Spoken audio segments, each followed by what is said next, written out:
We have Chicago Cubs baseball on WGN Sports. The Cubs have won 6 in a row. They've got a healthy 4.5 game lead in the National League Central, and they welcome in the New York Mets. Great pitching matchup tonight, game 2 of a 3-game series. Great to have you with us tonight. Jim DeShays and Len Casper with you. We got a bunch of rain earlier. We hope to dodge it the rest of the night because this pitching matchup deserves center stage. It's a change your plans, watch a ball game kind of pitching matchup here today. Jacob deGrom, one of the front runners for the Cy Young Award in the National League with a sub-2 ERA over his last 4 starts. He's 3-1 with 0.98. Cole Hamels, since joining the Cubs, has been brilliant. He's made 5 starts, complete game last time. He's 4-0 with an 0.79. Likely the pitcher of the month in August. Cubs have not lost a game started by Cole Hamels. They have not lost a game started by Daniel Murphy. And Anthony Rizzo heating up, the reigning NL Player of the Week. Mets and Cubs are next.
Join the team that enjoys responsibly. Budweiser reminds you to drink wiser. Ford, inviting you to visit your local Ford store or buyfordnow.com. Xfinity. Xfinity delivers the fastest internet with the best in-home Wi-Fi experience. Call, click, or visit an Xfinity store today. Lexus. Experience amazing. Blue Cross Blue Shield of Illinois. Choose Blue Cross and Blue Shield of Illinois, the card to carry through it all. And by Volkswagen. Visit your local Volkswagen dealer or VWDealer.com for the Volkswagen dealer near you.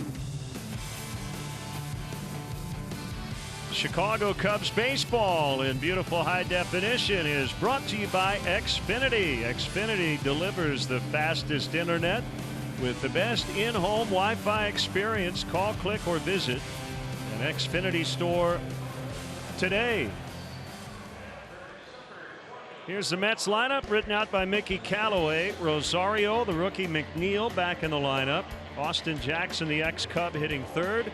Michael Conforto, Todd Frazier, and Jay Bruce in the middle.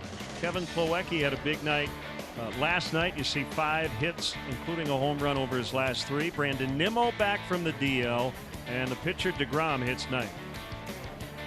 Take a look at the Cubs Blue Cross Blue Shield starting pitcher. It's Cole Hamels. Choose Blue Cross and Blue Shield of Illinois, the card to carry through it all. 9-9 overall with the 382, 4-0, 0.79 ERA with the Cubs. There's and fun to watch him do his thing. One complete game came last time out. 7-1 win over Cincinnati. Here's his 1-0 offer, and Rosario fouls to the screen behind home plate. Well, he's got a good mix heater that has shown good life. We've seen it up as high as 95, 96, averaging right around 93. Cutter, change, curve, and slider.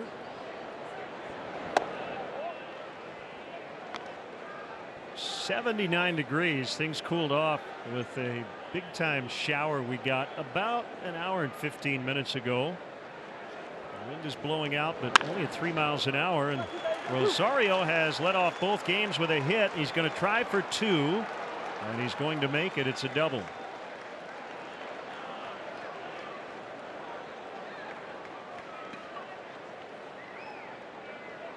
Rosario last night jumped on the very first pitch of the game. At least he waited a while tonight. Here are the Cubs defensively. Schwarber's out there in left. Almora Jr. center. Jason Hayward plays right tonight. Cody Baez, Murphy Rizzo on the infield. Victor Caratini gets a start behind the plate. He paired with Hamels for that complete game last time out.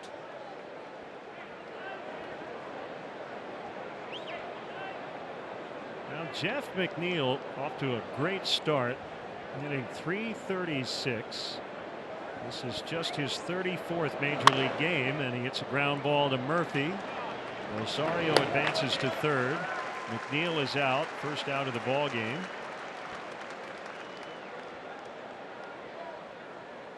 And that'll bring up Austin Jackson, and we'll see if the Cubs move their infield in.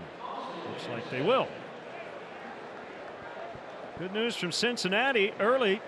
Reds 6, Brewers nothing after 2. Junior Guerra got knocked out of the game after recording just 4 outs. Brewers pitching has been scuffling. A 5.31 ERA in August. Their bullpen has a 6.27 earned run average this month, and that was such a strength of their club for most of the summer. The pitch to Jackson misses up and away. The Cardinals are hosting the Pirates tonight. Ivan Nova and Jack Flaherty, they'll get started in less than 10 minutes. Mike Schilt, no longer the interim manager of the Cardinals. He's the manager. Got a 3-year deal. 2-0. A little loose with the breaking ball there. John Lester had issues with that early in the ball game last night. It has cooled off some, but it's still very swampy out there. It's very muggy, and sometimes it's difficult. It's wet air to get the grip on the breaking pitch. There's a strike, according to Ramon de Jesus.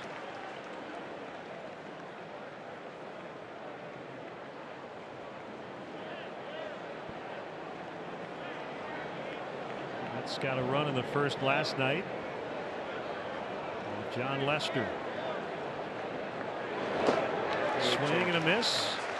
Go-to pitch for Hamels. That straight changeup has always been one of the best in the game. Infield in here for a couple of reasons. One, you're facing Jacob deGrom, and he's really hard to score against, so that's the primary reason. And then secondarily, you've got Cole Hamels on the mound, so you trust him to manage an inning. Even should Jackson get a base hit here, you just figure things aren't going to blow up on Hamels.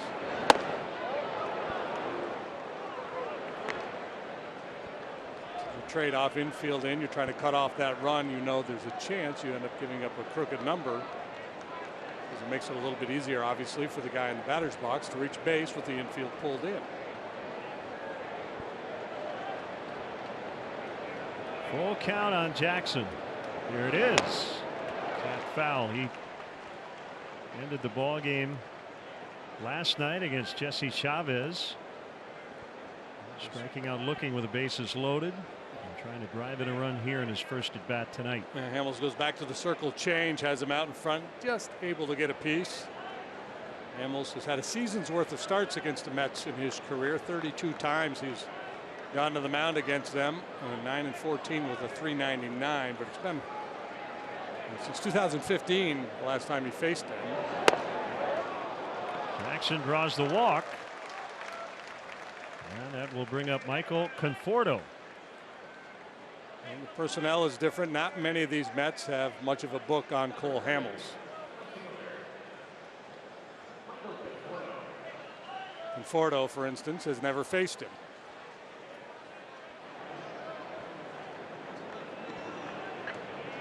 Cole much more comfortable wearing this home uniform than he did wearing the Rangers uniform earlier this season.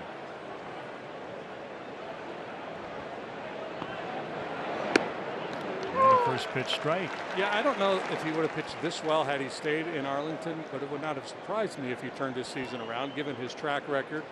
The fact that his stuff was starting to play up a little bit, the velocity was getting better. 2 starts here as a Cub this season, a 113. 10 starts in Arlington, a 641. Pitching in his home ballpark in the American League. But his July ERA is 11 and change. His August 0.79.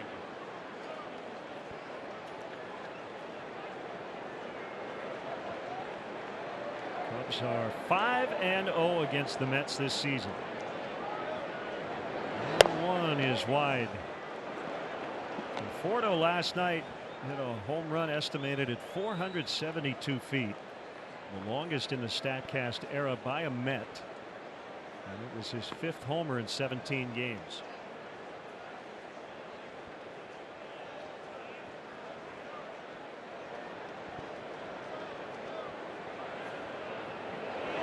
Swing and a miss, 2-2.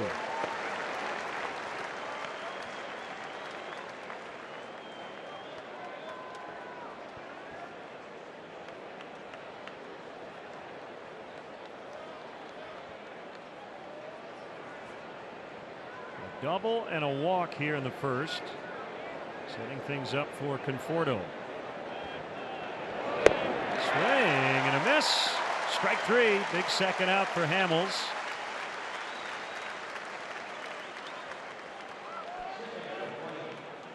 In his last start, the complete game, he gave up 1 run, and it came early, right? It was double single to start the ball game, and he was down 1, and that's all they got.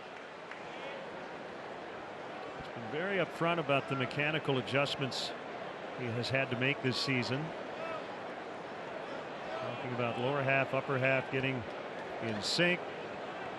And some crossfire, so trying to be a little more up and down.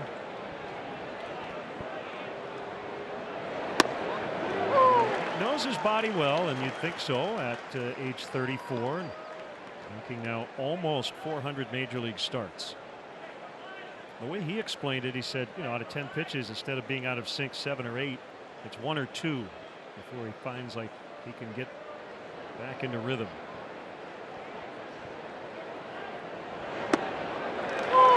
Yeah, what Joe talked about, what Joe Madden said he saw on video watching Cole when he's with the Rangers, is that he wasn't turning his shoulder, he wasn't keeping his weight back. And you know, I read the story, I think Sahada wrote on the Athletic about Cole and the whole thing, syncing up the upper body and the lower body. I mean, it's really next level kind of stuff.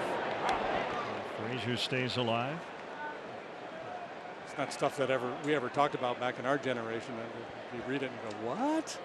But I think basically what he's saying is just, you know, it's timing, it's rhythm, it's staying back over the rubber long enough so that your arm can catch up.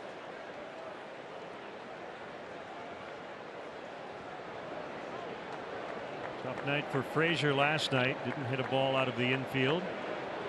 Battling here down 0-2. And Hamels thought he had him, didn't get the call from DeJesus. It could have been top of the zone. He got a wide one earlier this inning.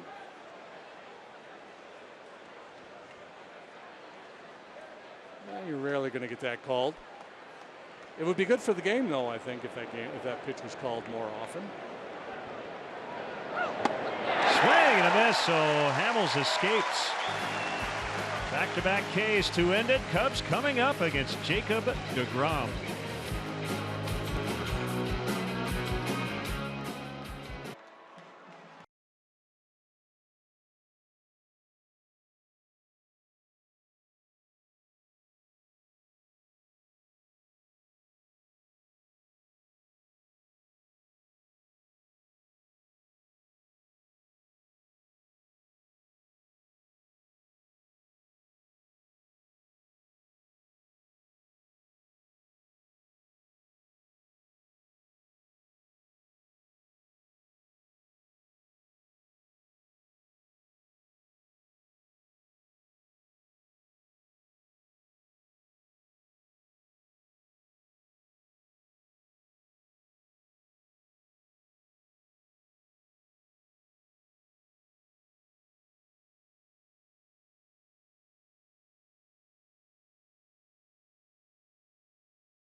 6 straight. Murphy has a hit and a run in all 6.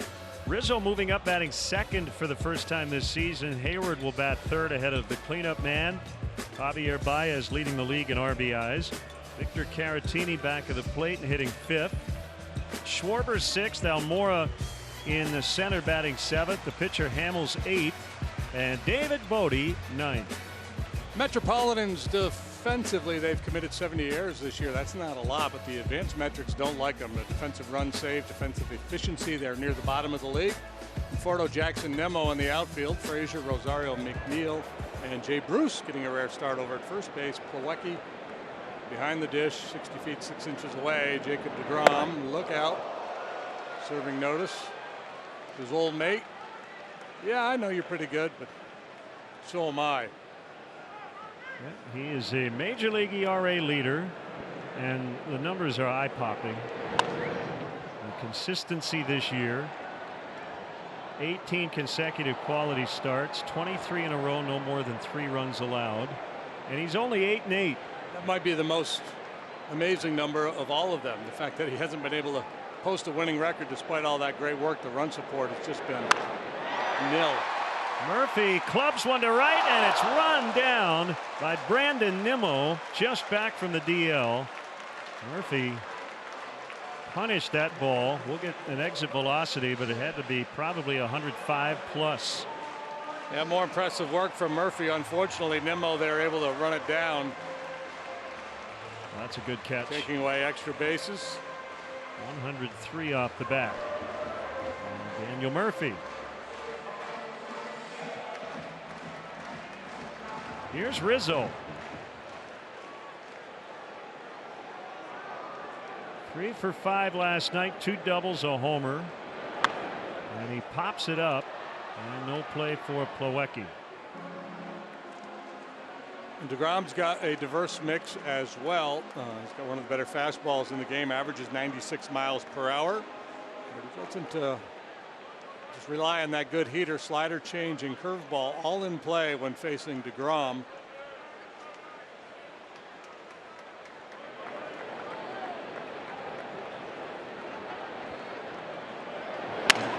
It sounded like Rizzo cracked his bat. That little blooper will drop for a hit. So hit it hard for an out, hit it softly for a hit. That's the way it goes sometimes.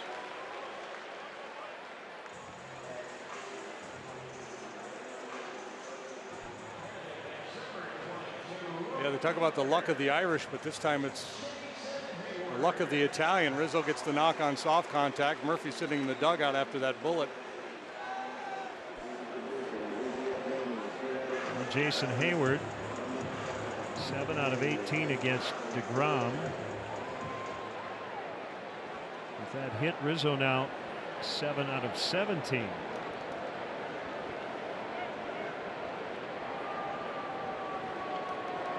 And the pitch, perfectly placed on a fastball at 97. 174 innings pitched for DeGrom. Coming into this one, he had allowed just 8 home runs. League batting 205 against him. Those innings include a DL stint in May. So it's a lot of innings pitched, considering he had to miss a little time. McNeil makes the grab. Well, turning back the clock, you take a look at what DeGrom has done here last 30 years. Maddox posted a 156 in the 94 season. Both 94 and 95 were shortened seasons due to work stoppages. Greinke in 2015 had a 166. Going back to 1980, I looked at the best was 85. Dwight Gooden posted a 156. So basically had to skip a start due to injury in May. Essentially had his start skipped after the All-Star break. 99. But you can pretty much count on 6+. And for a stretch there, he had 3 straight starts in July of 8 innings. Baez cleaning up tonight.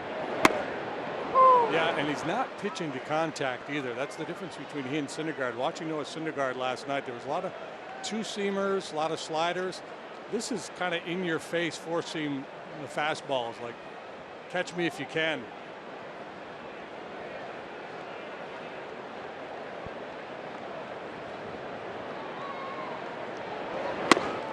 Swing and a miss. That's his first strikeout. Hundy. Hamels and DeGrom with a scoreless first.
Connect to all the up-to-the-minute stats and information while you watch at home.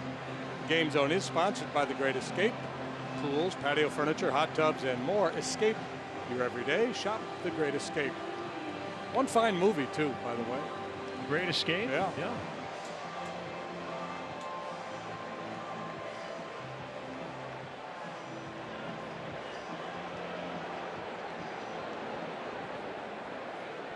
Second inning. Jay Bruce will start it. Recently back from the DL. Fifth appearance since returning due to a hip injury. That's 59 games. And he grounds out to Rizzo. We'll bring up Kevin Plawecki. Midwesterner had a big night last night. 2 hits, including a home run. He walked. Scored twice. We are unlikely to see Devin Mesoraco in this series due to a neck issue.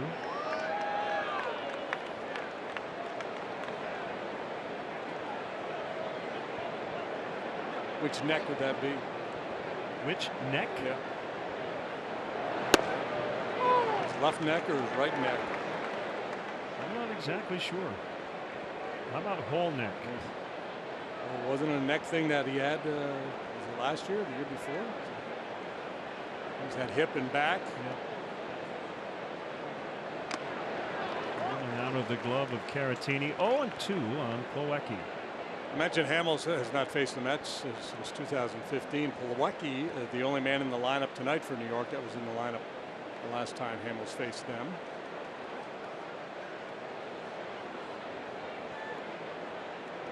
Gutsy performance by John Lester last night.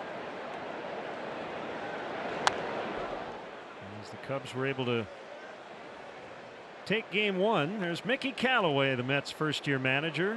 They got off to an 11-1 start, and it has not gone well since. They battled a lot of injuries along the way.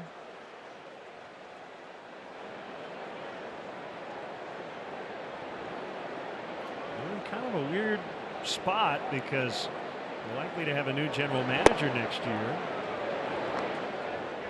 Not sure what they're going to get from Yoenis Cespedes due to surgery on both heels. Looks like David Wright's career could be over. He's on a rehab assignment and trying to come back. Still no timetable whether or not he'll even be back this year. But all this top end starting pitching that they've been counting on for a while. Yeah, they're never boring, though. I'll tell you that. The Mets are always really fascinating. Therein lies the hope, right? The trifecta of DeGrom, Syndergaard, and Zach Wheeler, who's really emerged this year. Could lead to a quick fix for this club. Swing and a miss. He struck him out.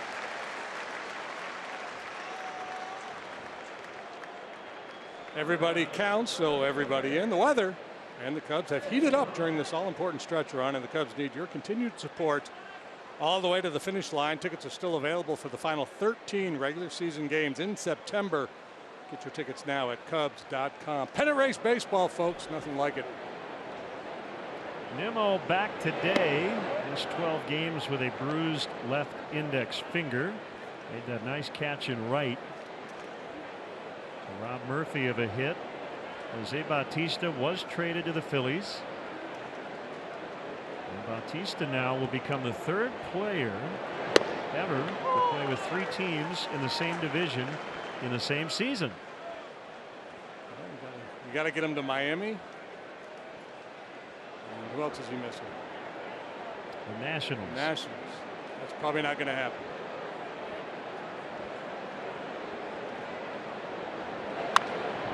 Fouled away. Nimmo's put together a fine season. 7th in the NL in on base percentage at .387. He's in the top 10 in OPS. He's got 8 triples. Yeah, so if the Mets were a stock and you were trying to sell them, that's, you were talking about Nimmo and the starting pitching. Conforto. Hamels goes 1, 2, 3 in the second. He has struck out 4 of the last 5.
Places.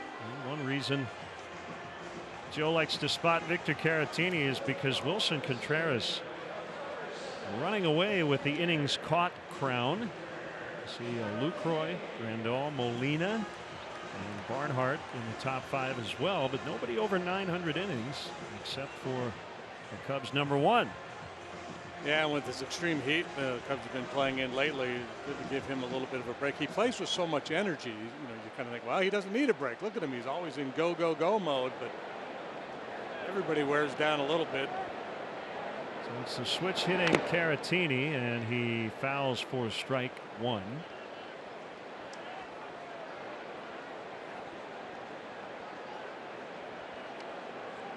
Cubs have scored 44 runs, over 7 per game during this 6-game winning streak, 13 homers.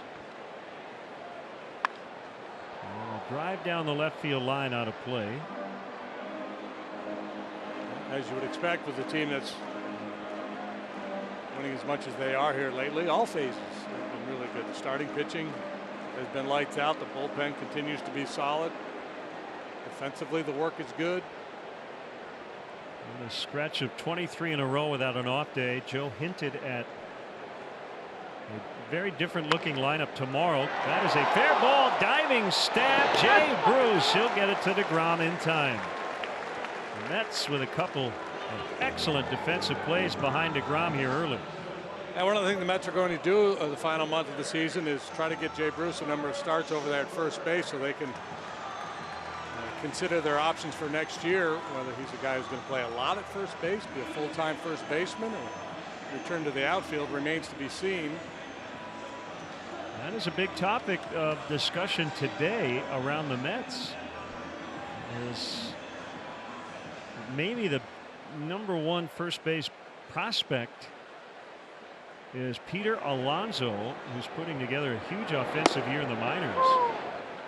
Leading the minors with 33 homers and 111 RBIs. He will not get a September promotion.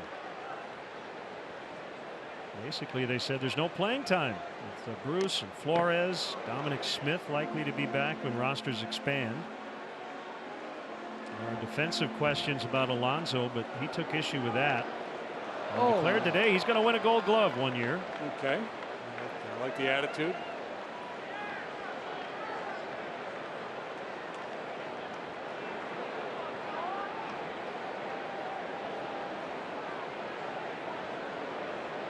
Turns and fires. Strike 3 call. I'm not sure there is a bad DeGrom, but it looks like the very good version tonight, which like most teams have seen. Looks like the guy the Cubs saw back in June when he punched out 13 in 7 innings. Got a no decision that night. That was the Luke Farrell game. Brings up Almora with 2 outs.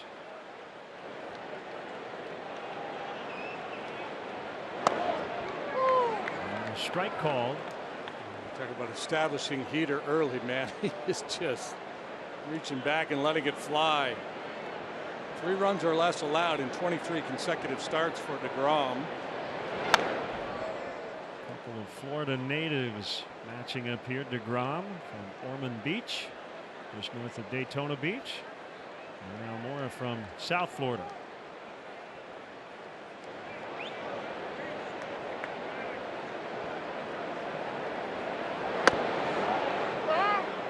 Went, and that's it. Cubs go quietly in the 2nd inning. Early on, the matchup has lived up to expectations.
third inning triple play promotion. Text Subway to 97999 right now. And the 300th texter will win a $30 gift card to a Subway restaurant in the Chicagoland area. Subway, so much sandwich. Throw it while you got it. Time now to see who's got momentum, brought to you by First Midwest Bank. First Midwest Bank, connect with a momentum maker today. Lowest ERA first 5 starts since 1920 as a Cub. Julian Tavares on that list, 2001.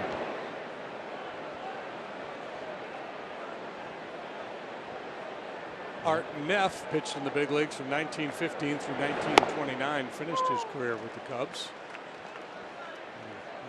A familiar name to most. A nice career, won 184 games.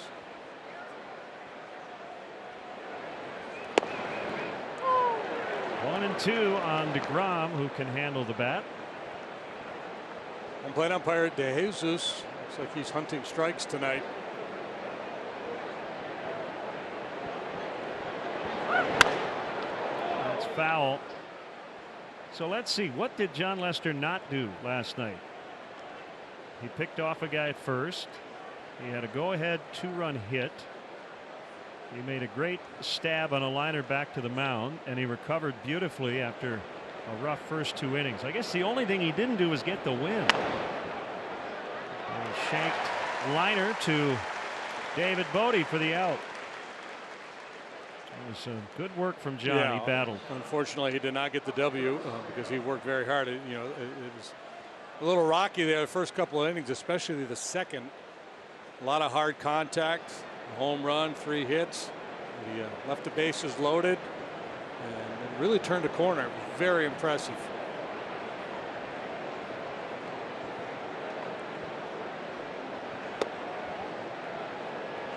No on Rosario, double to open the ball game. Cubs in the middle of American Legion week. It'll end tomorrow. Kerry Muscat added it up. The Cubs are 19-2 during American Legion week since 2015. Joe Madden introduced it in the month of August, and basically the theme is show up and play. Yeah, and they have a lot of days throughout the season that feels like American Legion week. There's a lot of days where they don't hit on the field. They take batting practice out on the field less than any club in the game would be my guess. I mean, anybody's writing down these numbers.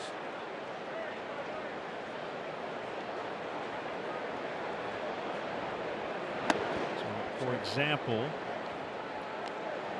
we've only had a couple of night games on the homestand, but the idea is don't show up before 4 o'clock. Whereas typically guys would get here between, say, 2 and 3 p.m. for a 7:05. Rosario 2 for 2. So the Mets haven't really figured out Hamels, but Rosario has in his first 2 at bats. This Saturday night, country superstar Luke Bryan is bringing his What Makes You Country tour to the friendly confines. Opening acts include Sam Hunt, John Party, and Carly Pierce. Tickets still available, Cubs.com/concerts. Sam Hunt looks a little bit like Dallas Keuchel. I wonder if he's got a good sinker. Here's McNeil.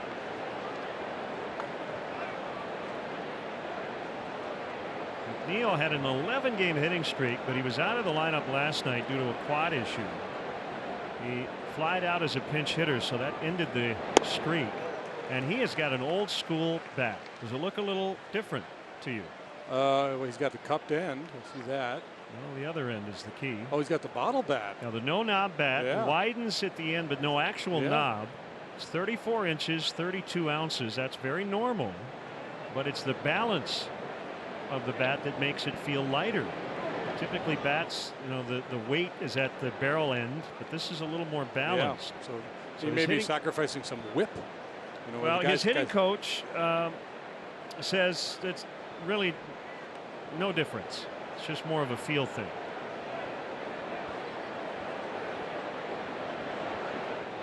Well, I know a lot of hitters like a real thin handle. They feel the head of the bat in their hands. I feel like they can really whip the head through. It's like a little Nellie Fox there. Well, Roberto Clemente at one stage of his career used a bat just like this. On a bounce, and Murphy can't handle it. Could have been a double play, should have been, and instead it's an error on the newest Cub. So everybody's safe.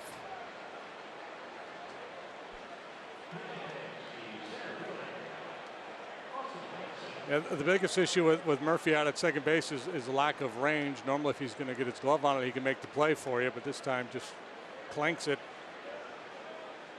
That's the trade-off the Cubs knew they were getting when they acquired him, an elite bat with a subpar defender. Probably going to produce a lot more than he gives up.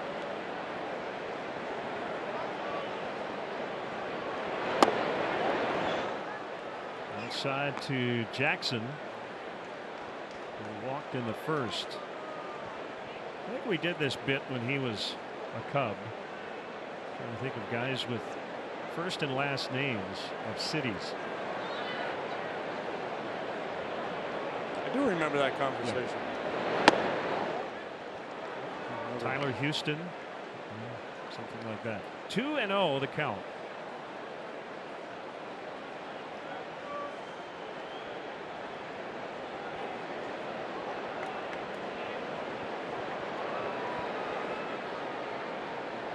Hamels trying to work around the error by Murphy.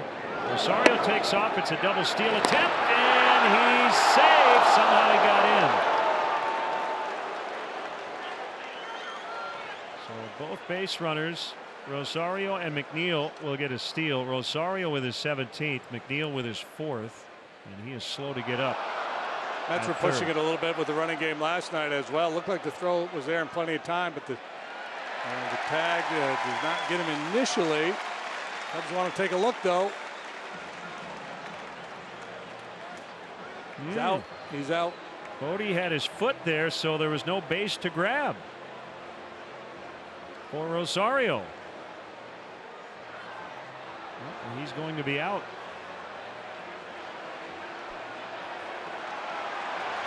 Yeah, he was clever in that he avoided the tag initially, but he never got the base.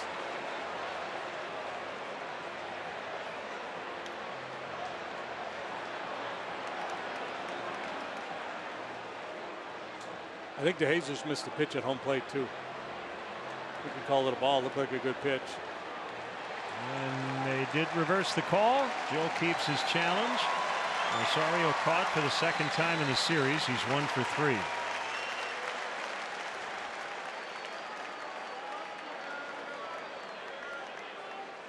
So McNeil has his stolen base taken away. Can't get a steal on the back end of a double steal attempt if the first guy gets caught.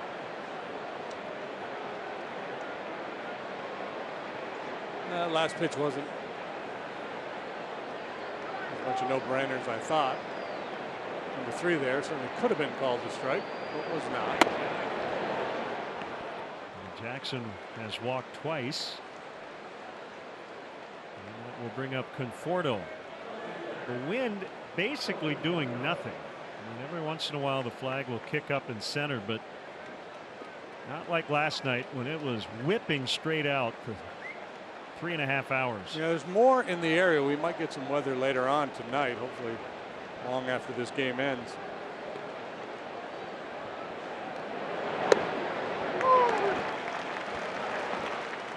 Breaking ball on the outside corner.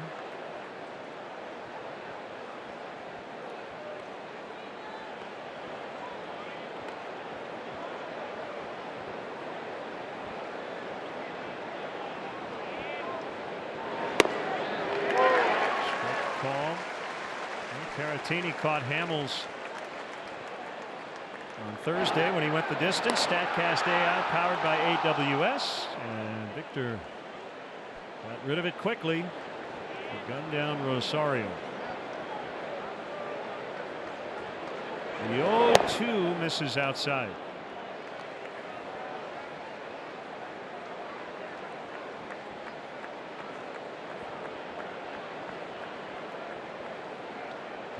matched up with Max Scherzer earlier this year here at Wrigley. It was a thrilling game in which both starters got no decisions.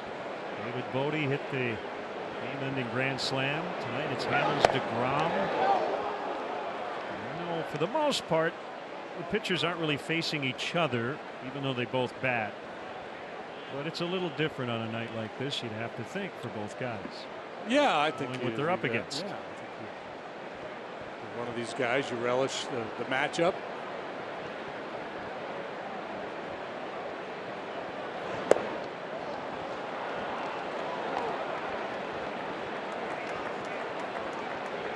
It's Frazier on deck. Scherzer and Nola are matching up tonight in Philadelphia. Phillies lead 3-0. They're in the 5th.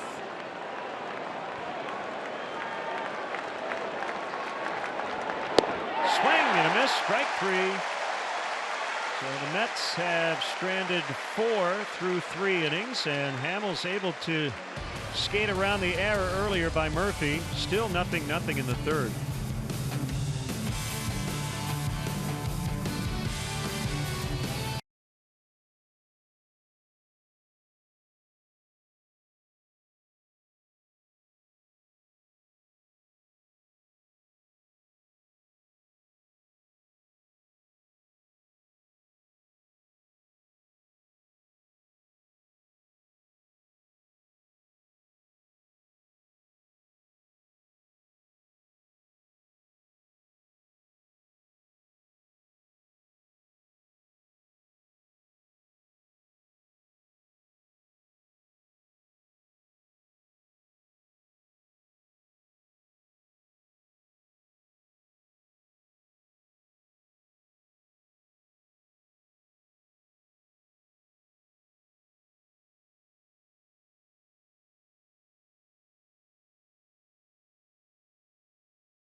And the Cubs' 3rd. DeGrom missed on the first pitch of the ball game.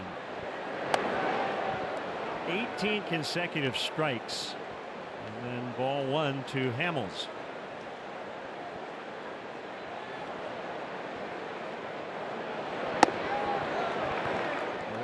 2-0 rather. Fastball's fairly high.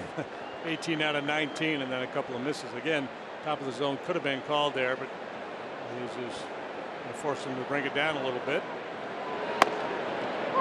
He does, and it's a strike.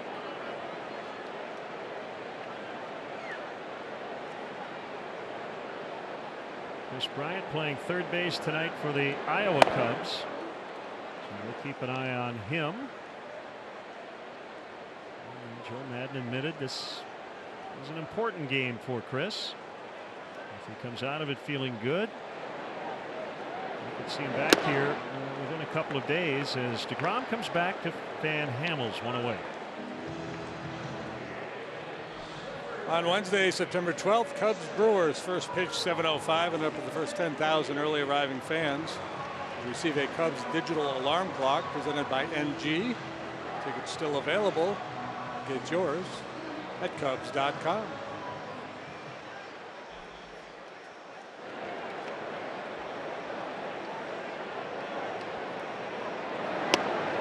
The big issue for Chris tonight could be the weather. What's happening? I think they might be dealing with the same stuff we are dealing with. They are playing. It's 5-0 Iowa after an inning. Jason Vossler with a grand slam in that one. And KB walked his first time up.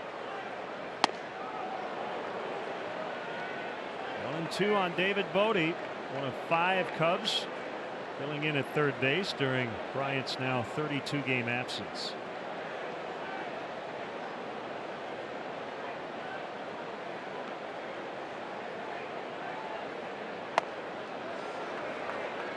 I've said it before, it's worth repeating how well the Cubs have dealt with missing Bryant, now without Russell. Brandon Morrow hasn't thrown a pitch in the second half. Tyler Chatwood, Yu Darvish on the DL. Lost season for those guys. And here they sit, 77-53, best record in the National League.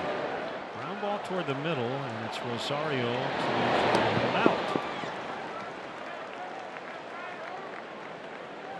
Cub fans, don't forget to check out the Cubs blog at WGNTV.com, presented by Nationwide's Jeff Vukovich. Go to jeffvuk.com or follow him on social media. Nationwide is on your side. And Darvish's season is over. Chatwood's is not, although he struggled with his command in a rehab start with Iowa last night.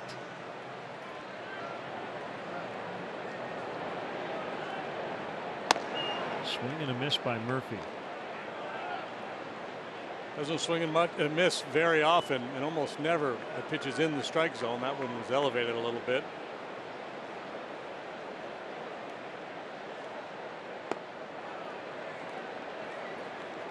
Murphy and Joe Panik with the highest contact rate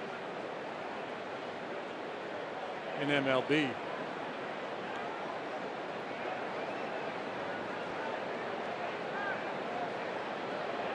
Brahms 1-1 is outside. This doesn't explain all of it, but a lot of it during this 6-game winning streak. Plus excellent pitching.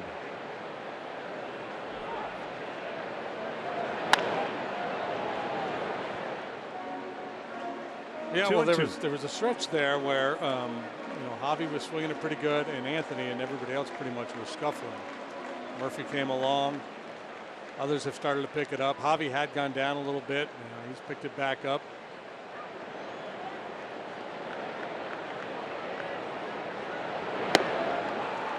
Murphy strikes out.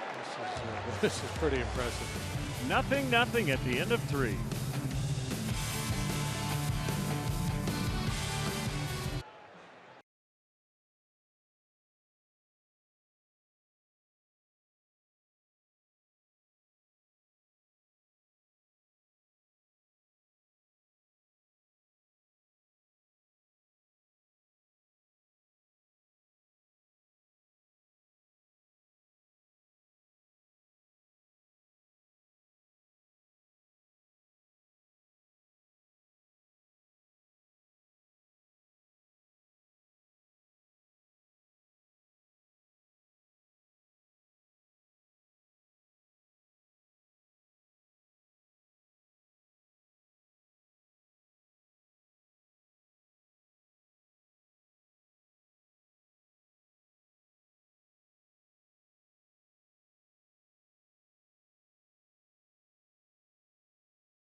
4 now with more choices than ever at participating locations for a limited time.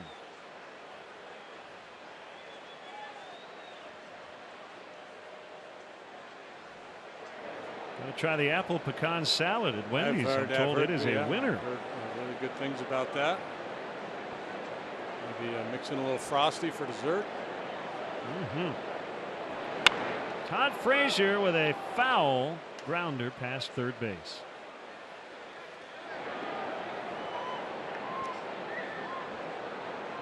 Earlier this season, Frazier was pretty vocal about the current state of the strike zone.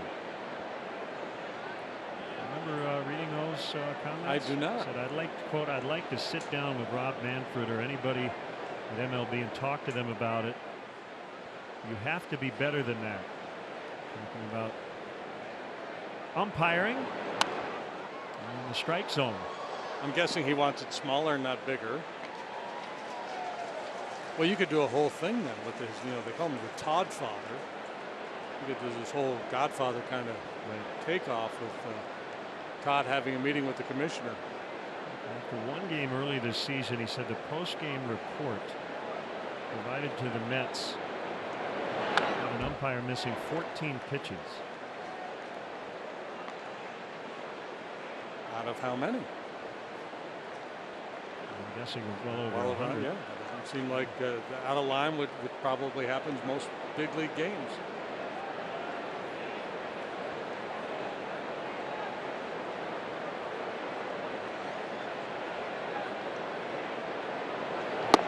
Swing and a miss, strike 3. He just missed. Frazier, yes, he did. 0 for the series.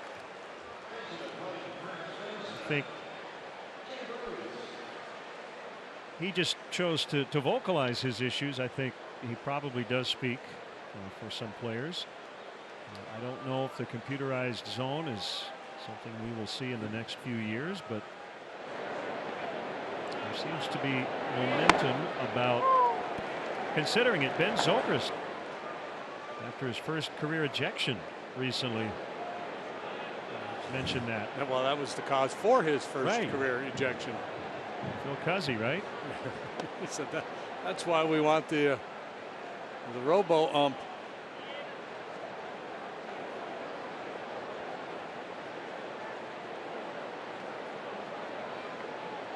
The other part of it,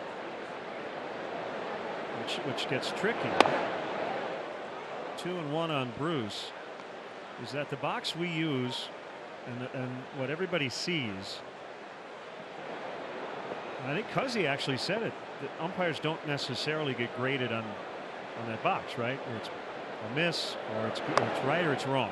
My understanding is the umpires, I don't know what the technology that they have, but there's a margin of error outside of that box. Right. So they get, if they're within, I don't know what it is, if it's half an inch or a percentage of the box, it's not a miss. High drive out into deep right center. Let's see if Hayward has room. He does. Last night that ball's probably 30 rows up, but it stays in tonight. And let's step aside and see what's coming up on WGN.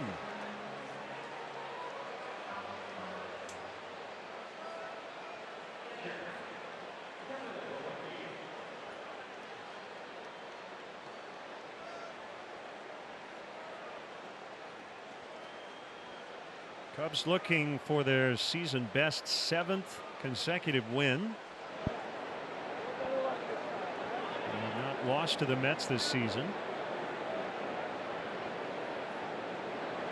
And Kevin Plawecki, and he takes a strike.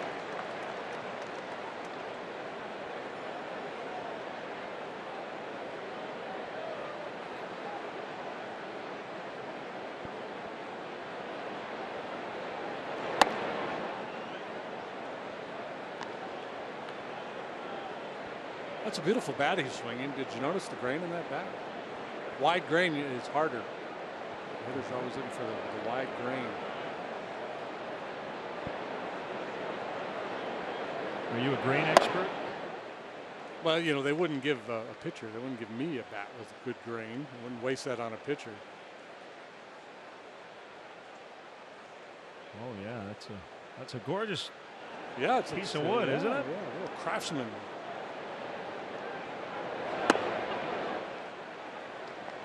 We probably don't talk enough about bats and gloves. The tools used in this game. Miguel Cabrera, right? Famous for at one time sleeping with his bat. On a bounce, picked by Baez. He'll spin, throw, and get him. Hamels a 1, 2, 3, 4th. So he holds serve. Now DeGrom's turn.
In the afternoon, up to the first 5,000. Early arriving adults 21 and older in the Budweiser bleachers receive a Cubs Velcro patch cap presented by Budweiser. Bleacher tickets still available. For tickets, for details, for info, Cubs.com/Fridays.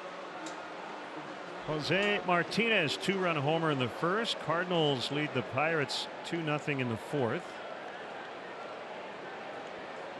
Cardinals are 19-5 in the month of August. 3 hitless innings for Jack Flaherty to start that game. On the bottom of the fourth here in Chicago, it's 0-0. And a strike on Anthony Rizzo. Broken bat single in the first. Hitting second in the lineup for the first time this year. He has now batted in all of the top 4 spots. Last night got his 1,000th hit as a Cub.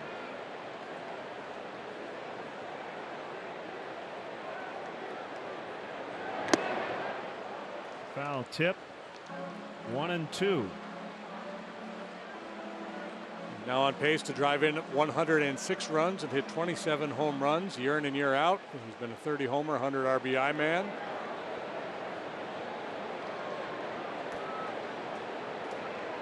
Model of consistency.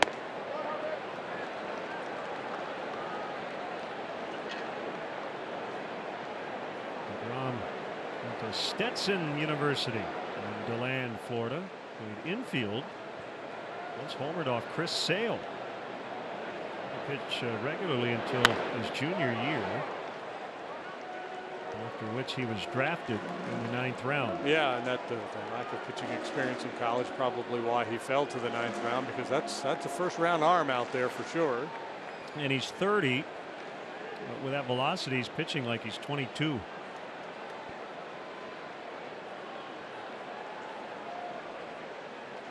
.6'4", $180.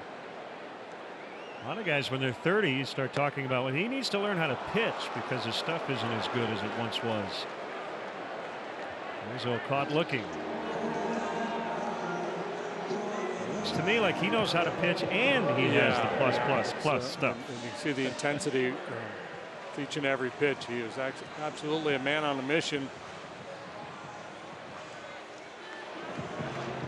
134th Major League start, facing Hayward here, 1 out in the 4th inning. Two-time All-Star. Ball 1. Mentioned the streak that he's on, 23 consecutive starts, allowing 3 runs or less.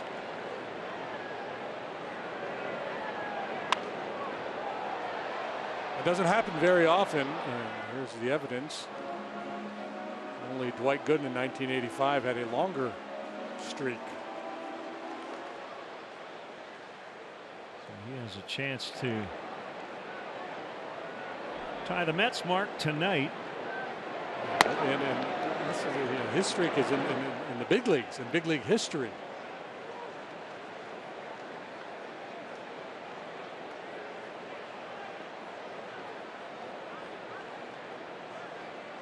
Right. Consecutive quality starts, second to Tom Seaver, who had 19 straight back in '73. Right, that would be a team record, but as you said, yep. The first note, single season streaks in all of baseball since 1913. Incredible.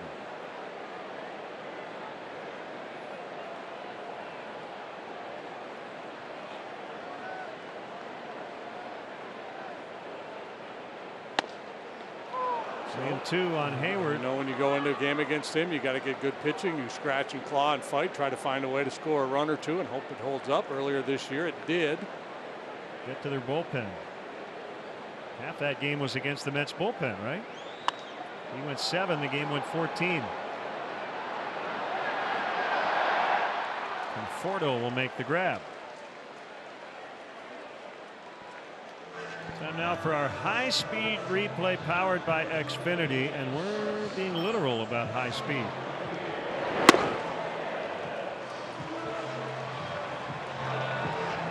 '99, 100. Take your pick. He threw it really hard. Yeah. And never mind this, you know, breaking ball off the plate to Baez. Let's just go high cheese. That was the fastest measured pitch of his career. Little dribbler. DeGrom with an awkward landing as he slipped, and looks like he tweaked something. And the Mets in their dugout holding their breath. A lot of rain here earlier, some wet turf. Plant foot slips out from underneath. Any number of things here. We could have a rolled ankle, a little groin strain, a little quad.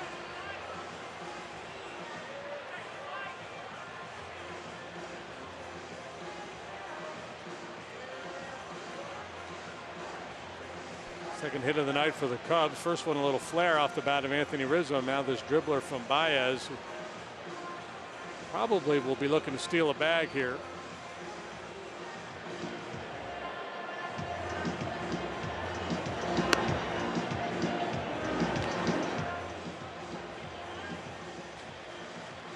Good to go. A little tune up. And he'll face Caratini.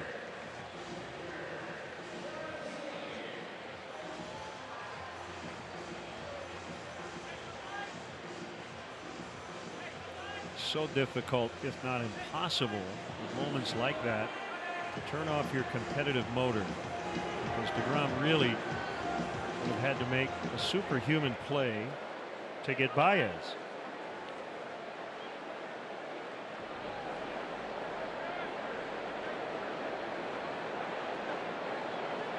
For a college shortstop, he probably prides himself on his ability to play a little defense out there.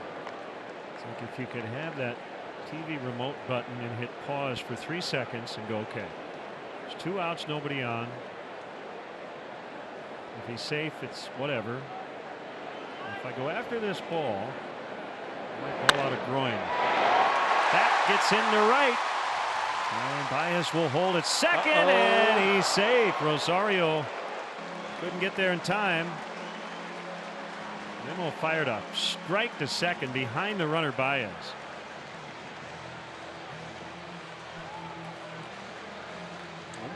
Soft about this hit. Caratini squares it up.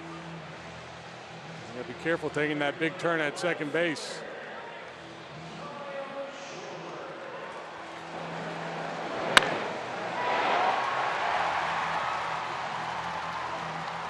Well, here you go. Opportunity now for Schwarber with a couple of men on base. I don't know how many of these you will get against DeGrom. Our Lexus Run Predictor, brought to you by your Chicago area and Northwest Indiana Lexus dealer. Back-to-back 2-out hits. Swing and a miss. Changeup.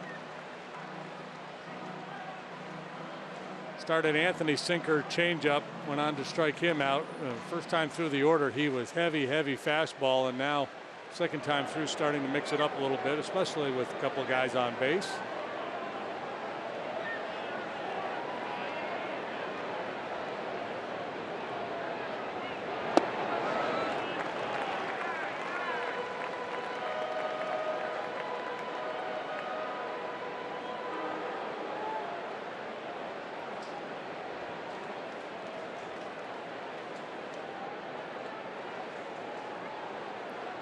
Now with 24 home runs, all off righties.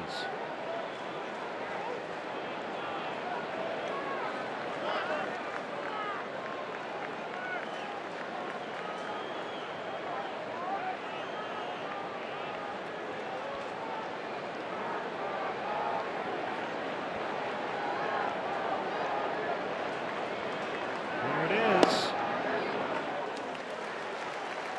2-1. He can't believe that he didn't get the call. Crestfallen. Trying to stay away from the fastball here to Schwarber. And this changeup close. And Schwarber, who's been rung up so many times on borderline pitches, this time has one go his way. He was rung up last time on a pitch probably off the outside edge a little bit. Oh, what a play by DeGrom. He might have saved a run. Rosario possibly could have made that play behind the bag at second, but you'll never know. Cubs strand 2 after 4. Still scoreless.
Card only available at your local Wintrust Community Bank.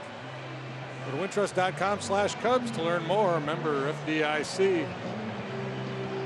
Hey, what is going on with that guy? That looks like the shirt you wear. Yeah. When you work out. Leave some refrigerators. On to the potential hit by DeGrom. So Hamels back to work in the 5th. 1-0 on Brandon Nimmo, fresh off the DL.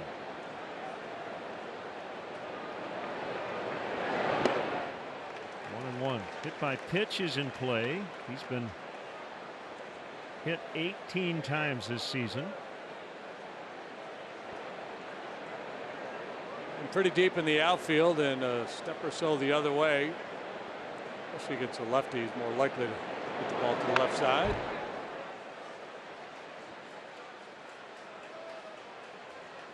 Mets a lot better on the road than they are at home. Home batting average of .214 is the 3rd lowest in the history of our fine game. That's an odd one. Swing and a miss. He struck him out. If you like strikeouts, you've seen 13 of them combined so far tonight. And if you don't like strikeouts, you've still seen 13. You've just had a different opinion about them.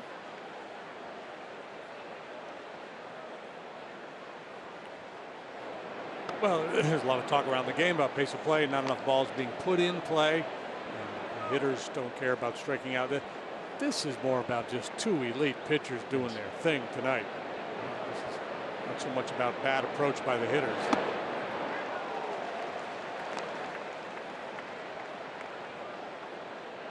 DeGrom's using that bottle bat as well.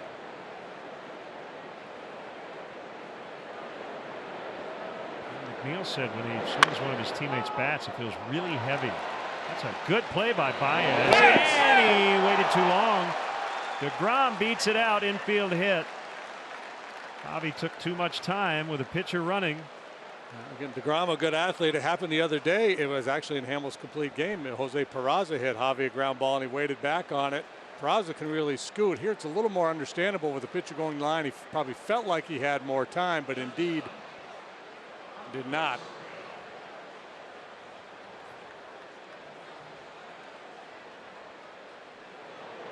So DeGrom aboard.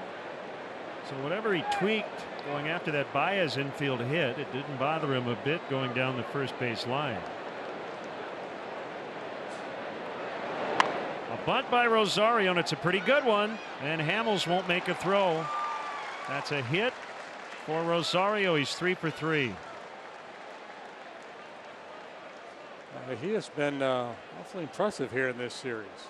This replay is brought to you by IDOT, reminding you safe driving habits really are a matter of life or death. Learn more at lifeordeathillinois.com. Puts it in the dirt, one big high hop, then it starts rolling. Hamels is a very good athlete, good defender, but no play to be made. So the Mets mounting a 5th inning threat.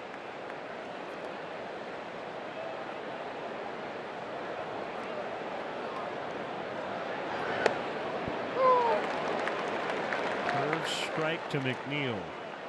He didn't like it. He came into this one batting .368 against left-handed pitching. Small sample, 7 out of 19. Numbers down in the minor leagues before his call-up. Not a kid, he's 26. Long Beach State product from Nepoma, California, just northwest of Santa Barbara. I don't want to take away what he did down in the minor leagues, but the Mets AAA club is in Las Vegas, and that's a great place to hit. Yep, we are there on Big League weekend every spring. And next time we go to Vegas next spring, it'll be a new ballpark. No more Cashman Field. Was that right? Yeah. We're going to miss that place. Especially us calling a game over the PA. I'll miss that part of it too. Well, we might be able to do that. Yeah, it's kind of fun. The 3rd inning, Anthony Rizzo in the on-deck circle says, "Shh.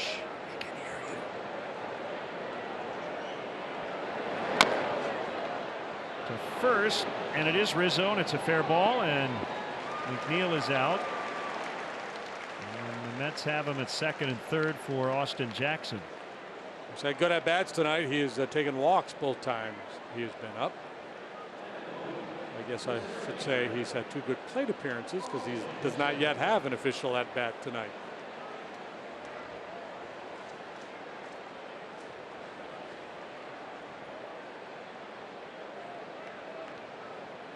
Came into this one 4 out of 17 lifetime against Cole Hamels. Jackson started the year with the Giants. Traded to Texas, did not play for the Rangers before he was released, and then signed with the Mets a little after that. And has been really good with New York, hitting over 300 in 30 games. I think that was one of those unsynced deliveries you were talking about earlier, when the upper half and the lower half don't get along. Hey, while we have a quick second, happy 75th anniversary, birthday. I guess it's the anniversary of his birth. Lou Piniella, Sweet Lou, turning 75. The manager of the year in 2008. A great playing career. Made a name for himself in New York. And a long managerial career, too.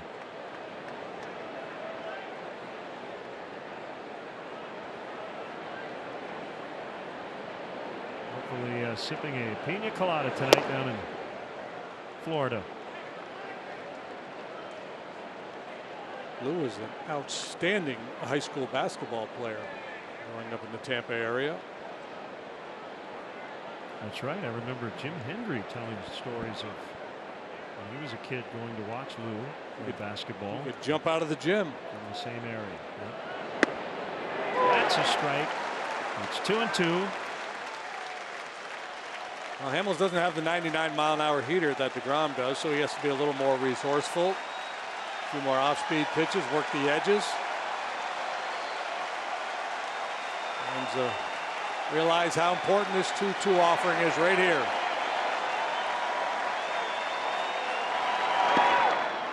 Almost hit him, and it's full. Conforto is on deck. He has struck out twice, so Hamels doesn't have to give in here with first base open.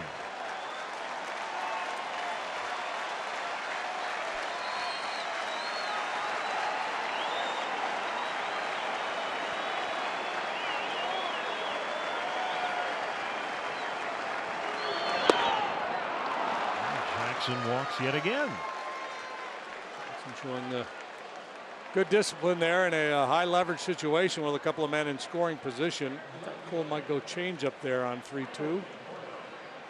Tried to beat him with the heater, didn't find the zone. Now he has the platoon advantage with the left-handed hitting Conforto up there. Jackson must be wearing Nancy Sinatra's boots tonight.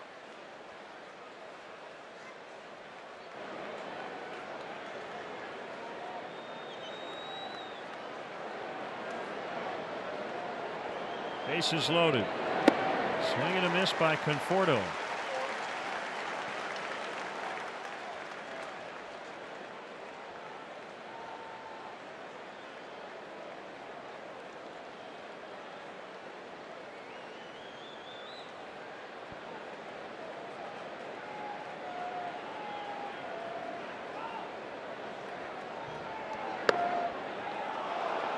Outside on a fastball.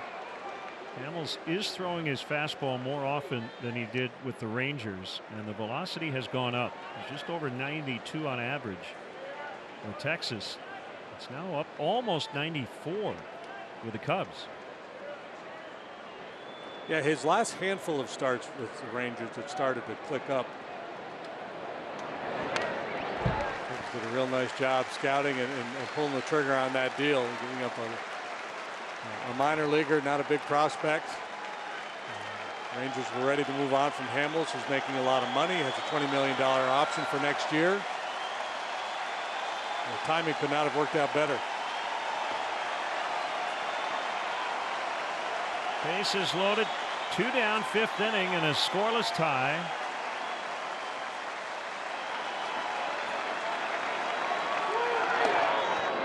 And a 2-2 count.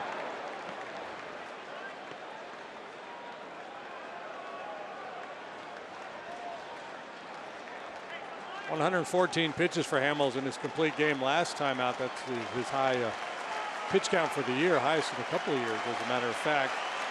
He will get an extra day before his next start. And the Cubs will go to Alec Mills tomorrow.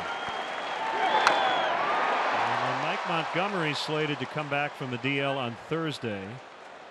It's too bad in a way, because if it had been a normal rest, Hamels would have been scheduled to pitch in Philadelphia on Sunday. But instead, it'll be Labor Day in Milwaukee.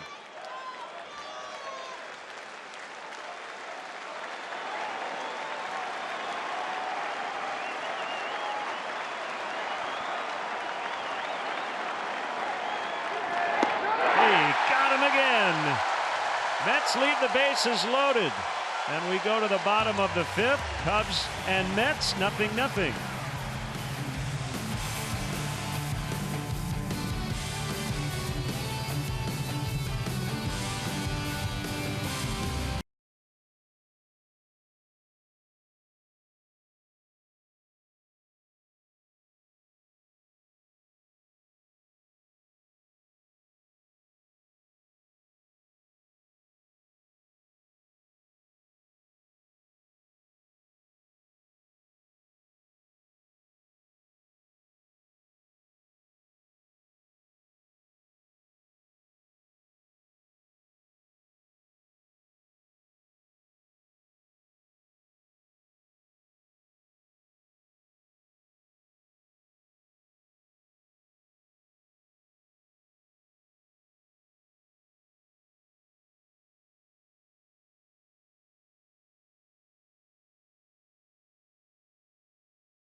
Budweiser, you join the team that enjoys responsibly. Budweiser reminds you to drink wiser. Stay tuned for the 7th inning stretch, brought to you by Budweiser. This Bud's for you, and it will be Harry Carey on the big board and left.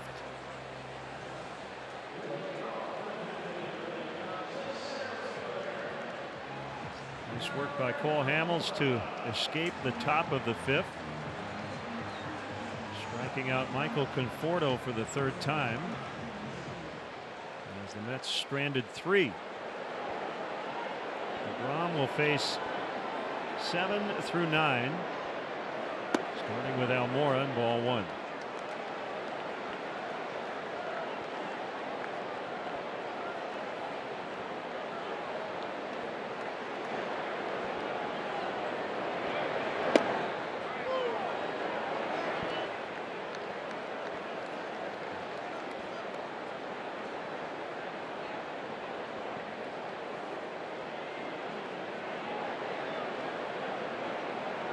Back to work. 1-1 is pulled foul.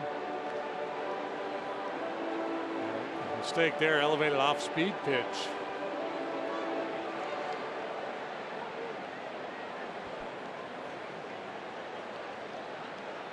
Change up grip. It's up and drifting in. Almore's got that downward plane to a swing. Base hit. McNeil timed his leap well, but just didn't have enough to get it. And the Cubs have the leadoff man aboard for the first time tonight.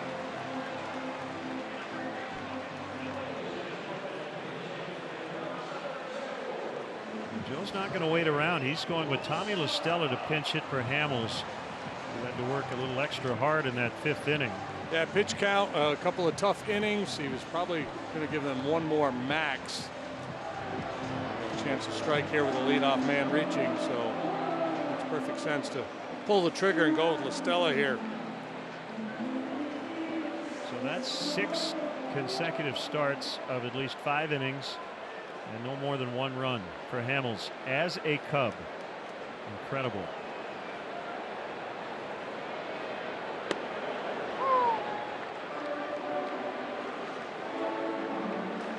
Brandon Kinsler. We light a candle out there. Some moonlighting.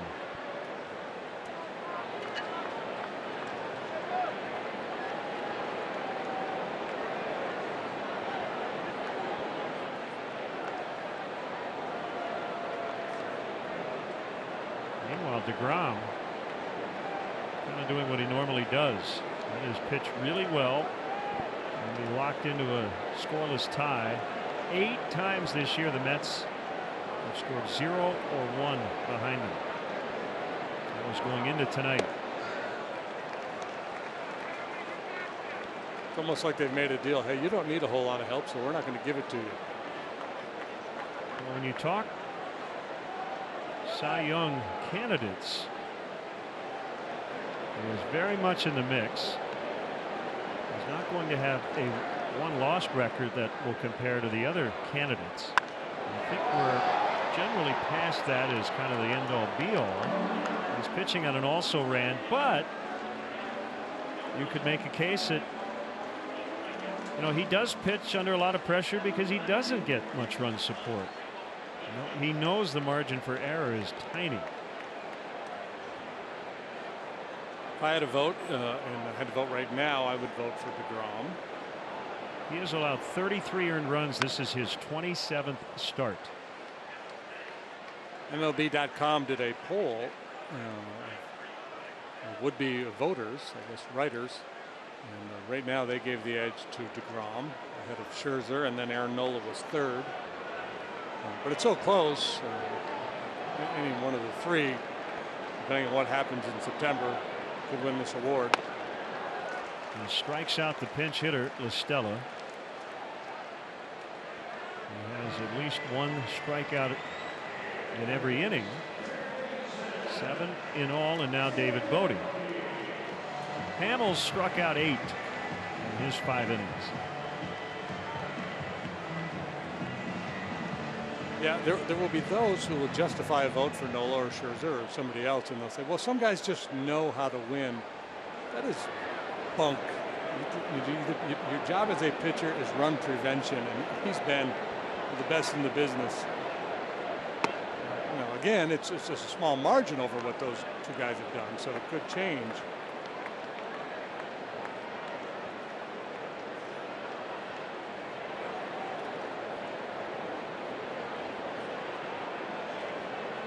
I think Nola gets some points because he plays in a more hitter-friendly ballpark. He's trying to scratch out a run and grab the lead. And we'll have their bullpen pitch the rest of the night. Per Fangraphs, average fastball velocity among National League starters, Syndergaard is 1. Zach Wheeler of the Mets is 3, and DeGrom is 5th. And we're just talking, you know, tenths and hundredths of a point differentiating these guys. Syndergaard 97.5 miles per hour, and Fultonevich of the Braves, who I think we're going to see in the makeup game.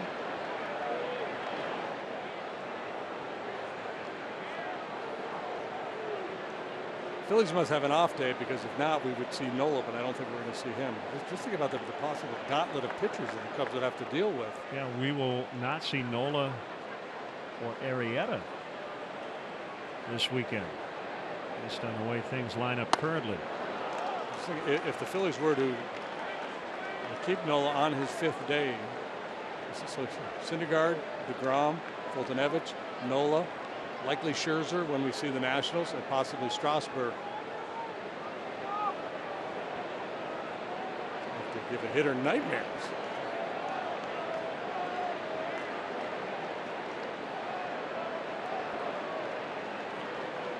There's a 1-2 to Bodie, and he's able to foul it off.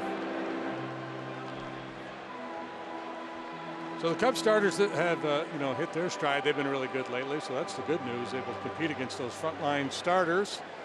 It's going to be a big trip starting Thursday night with a makeup game in Atlanta.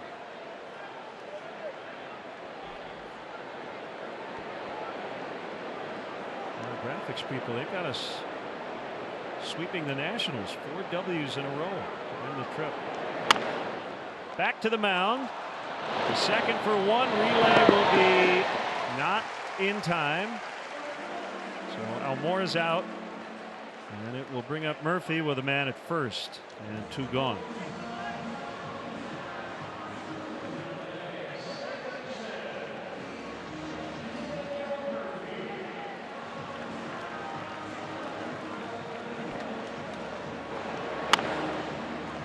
Hustle by Bodie out of the box. Throw very low there for McNeil. That upsets his timing just a little bit out there at second.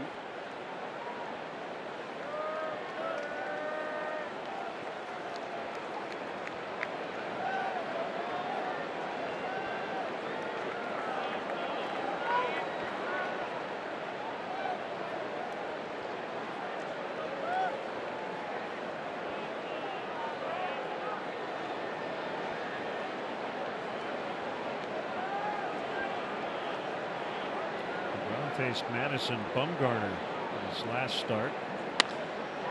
And McNeil will backhand in the outfield grass. And throw out Murphy at first. Let's go to the 6th. Bullpen time for the Cubs.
0-0. True Chicago fans. Selfie time.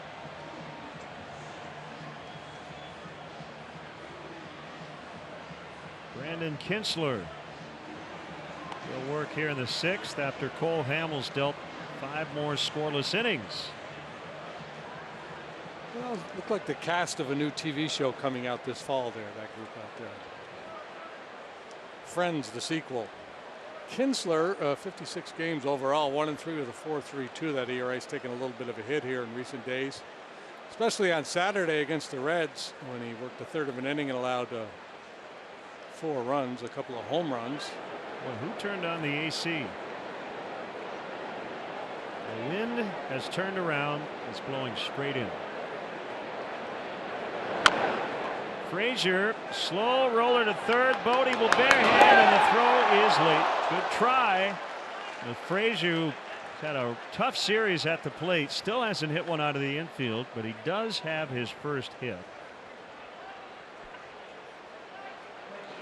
Yeah, nice play here by Bodie on the slow roller. Kinsler with that sinker gets a lot of balls on the ground. Unfortunately for him, this turns into an infield knock.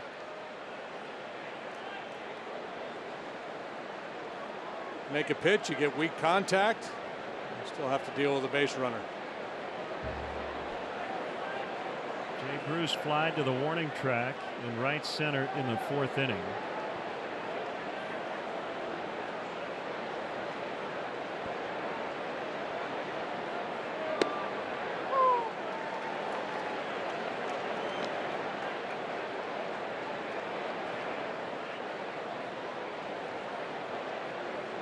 Mets now with 5 hits. The Cubs have 4.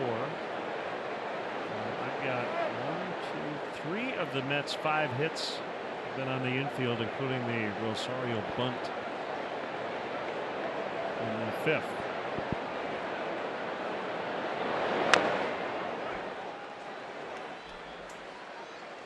Yeah, infield hit for DeGrom, infield hit for Frazier, the bunt hit, and then 2 other hits by Rosario. So we got a couple aces going here tonight, and they've performed like aces.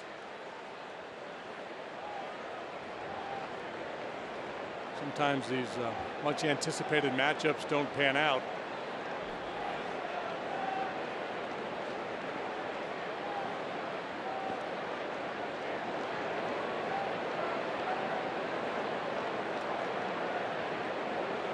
Is now playing right behind second base as Bruce able to just hold. Eric Cooper made the call down at 3rd.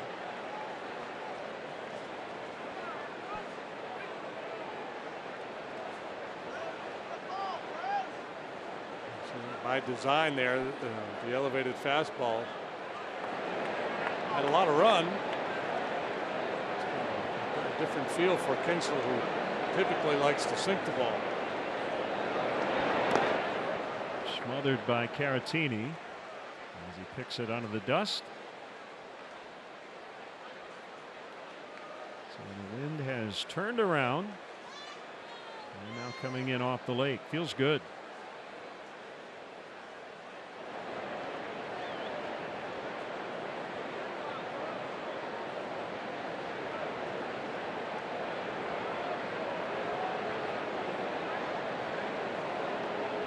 Kinsler on a 2-2, and we will do it again. Book your summer getaway today to Chicago or DC and let us do the planning for you. Cubs destinations travel packages include tickets, hotel accommodations, ballpark tours, Cubs swag, and a private meet and greet with a current player. For more information, visit Cubs.com/destinations.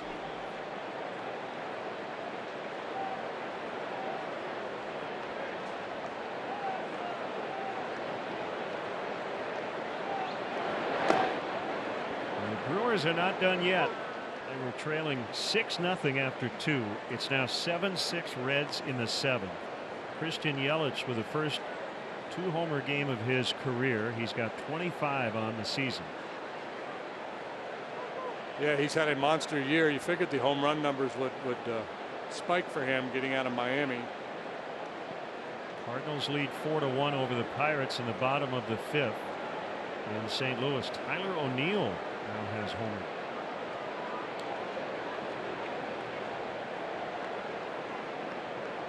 You can question what the Brewers did at the trade deadline, not improving their rotation. You cannot question what they did in the offseason by adding Kane and Yelich. Big time acquisitions.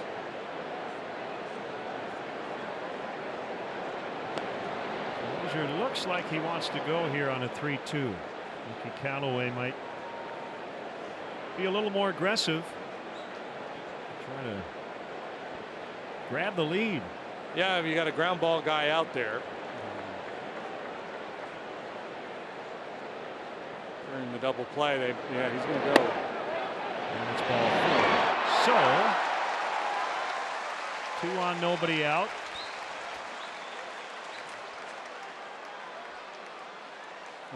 Kinsler, he's got to be just scratching his head out there. Was it strike three? Well, it was close. You know, so he gave up the infield knock, and then he makes what he feels is a quality pitch at the bottom of the zone. Oh, yeah.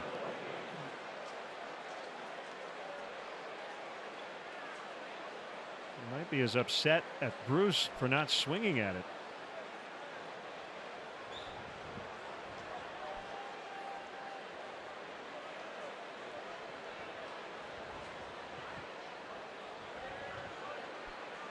So bottom of the order here. Plawecki squares early and takes inside. And Rizzo was blitzing on the play, so if he's going to bunt it, the play is probably to bunt it hard towards the first base line and try to sneak it back past Anthony.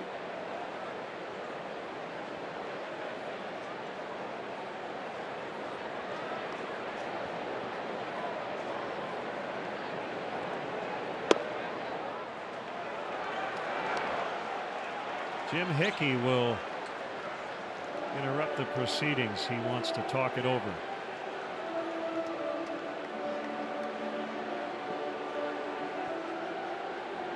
Trust your stuff. Throw a good sinker here. Just get a ball on the ground, get two. I've got great karma. It happens all the time, so trust me.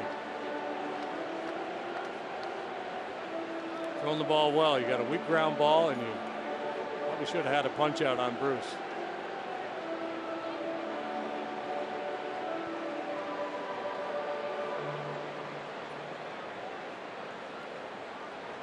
Brandon knows all that. He's been around. He's 34 years of age.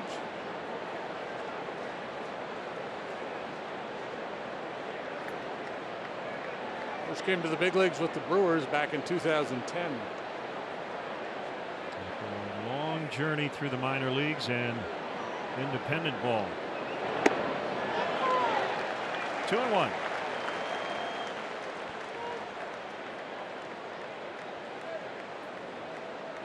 A Purdue product.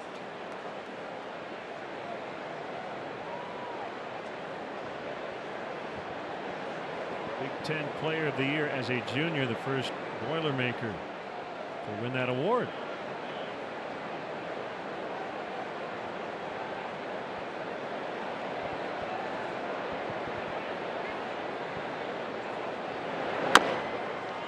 Can't turn two here. Can they get an out? Bodie made it look easy. What a play. It ends up looking like a sacrifice.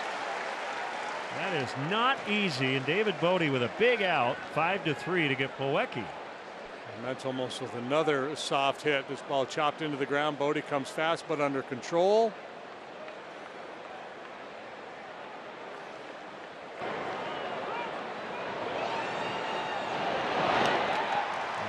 Left-handed hitting Brandon Nimmo do. Joe Madden is coming to the mound. He's got De La Rosa up. And here comes the veteran southpaw. We'll be back.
Reptilia by the Strokes. Our Buzz fan cam.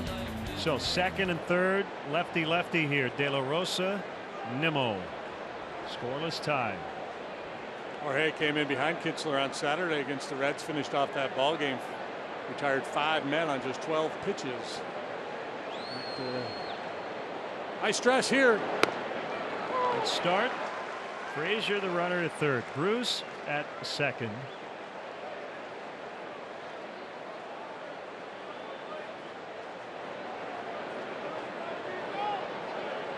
The pitcher DeGrom is on deck. No, he's not coming out of this ball game, so this is a huge confrontation right here.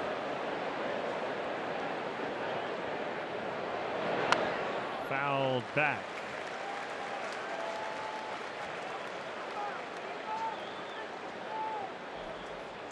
Both guys have really contributed.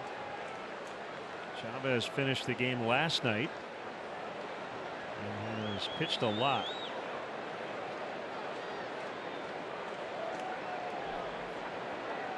Speaking of American Legion Week, Nimmo played American Legion ball and showcase events because he's from Wyoming. No high school ball.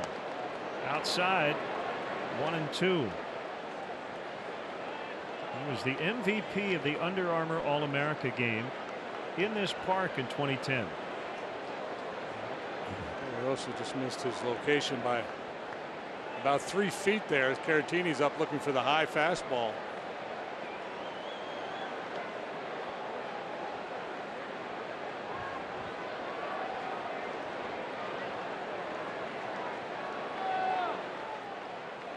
By the way, the Strokes tune was Juice Box, not Reptilia, but it was the Strokes. So I hope you enjoyed it.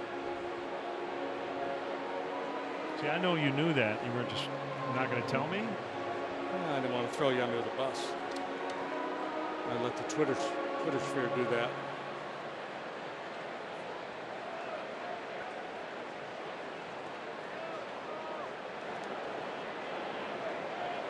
Jorge's always had a real good off-speed pitch, change, splitty kind of thing that has allowed him to be very good against right-handed hitters. A lot of years as a starter, reverse split guys. He's been good against lefties this year.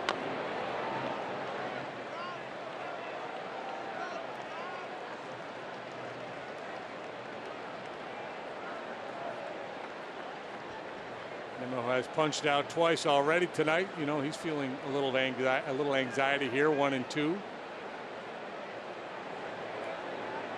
Pitcher's on deck. He feels like he needs to do something heroic here. Might get him to chase. Nimmo was red hot when he got hurt. And he bounces foul. He was 10 for 14 before he went down with a finger injury and had to miss 12 games. That would be the last time you'd ever want to go down for 2 weeks, right?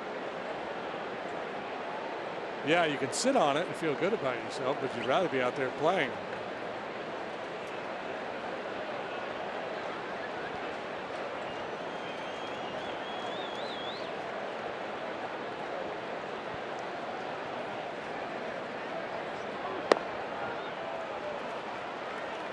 Nimmo has a good eye.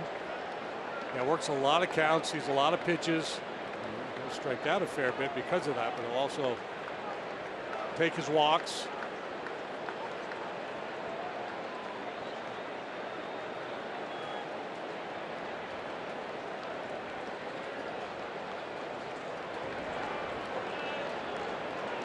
De La Rosa has the sign. Here comes a 2-2.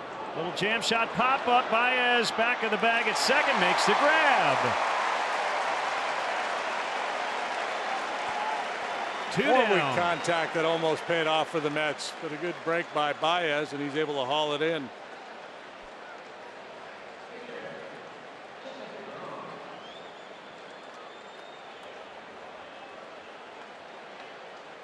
Seen a lot of this infield pop-ups from the Mets hitters in this series.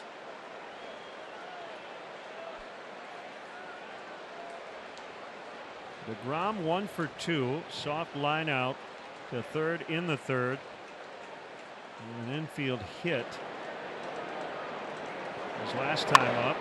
Baez, the shortstop. How about this? Was playing in the grass in the outfield. You don't see it. The guy played that deep at that position often. Tell you one thing, he will not take much time to get rid of it if there's a ground ball hit in his direction, because DeGrom legged out the infield hit in the 5th. There's a ground ball in the hole, and the Mets will grab the lead. Baez able to flag it down. He keeps Bruce at 3rd, but Frazier scores. So DeGrom does what John Lester did last night. He gives his team the lead.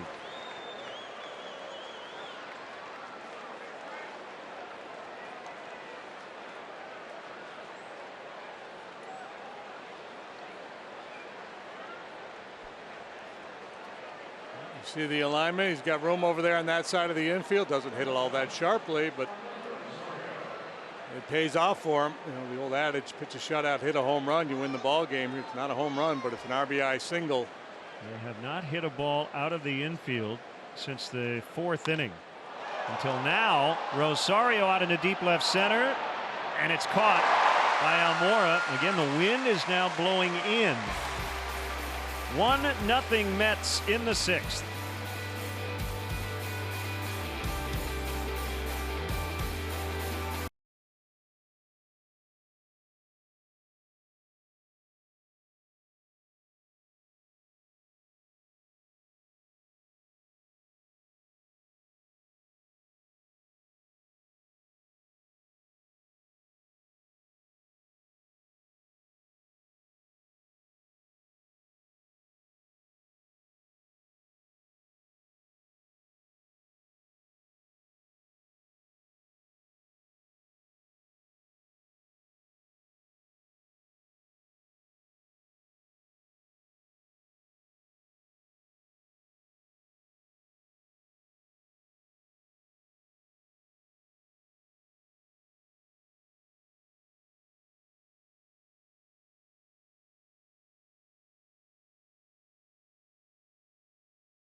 Follow along for your chance to score free beef sandwiches throughout the season. And thanks to Bona for supplying our wonderful crew with dinner tonight.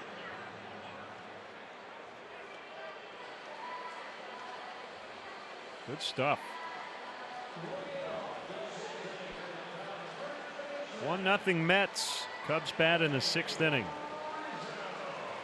He's downloading the Bona app right now.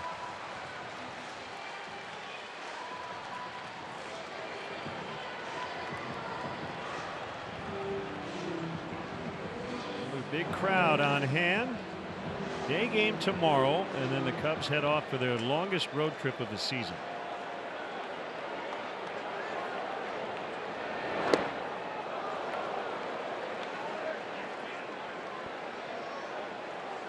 Something else out of the back pocket from DeGrom. First pitch curveball there to Anthony. Last time sinkers and changeups.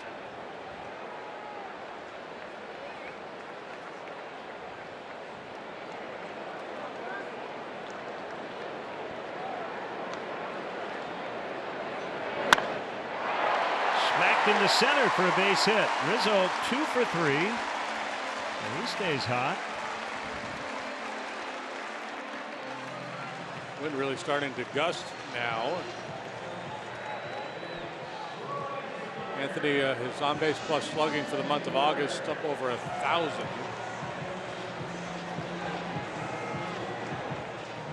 So you're saying the player of the week will be a strong candidate for player of the month? Yeah, I think there are some others having better months than he is, but he would be among the candidates. And in on Hayward, Tim Britton covers the Mets for The Athletic. He just tweeted this out. An underrated Cy Young candidate, whoever opposes Jacob deGrom. Starting pitchers against deGrom this year have a .250 ERA. And that's what he has been up against. Another ball hit right on the button, but it's going to be caught by Rosario. Another fine defensive play by the Mets tonight behind deGrom. One away.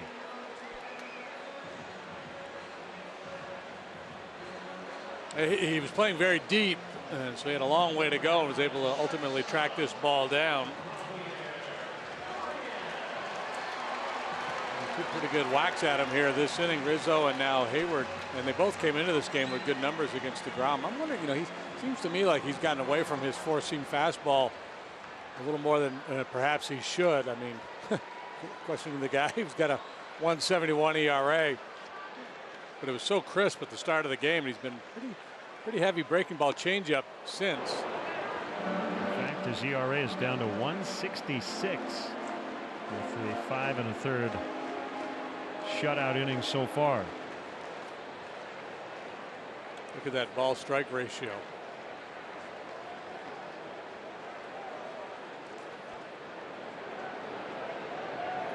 It was 0-1 to Baez, and Javier fell down on the swing. 0-2. There's that elevated four-seamer at 97. I think he started the game pumping one after another, really setting the tone, and I think it's smart to a certain extent. You get the hitters, okay, I'm on the attack, they're going to have to come and get me, and then you start working out of the zone with the breaking ball a little bit.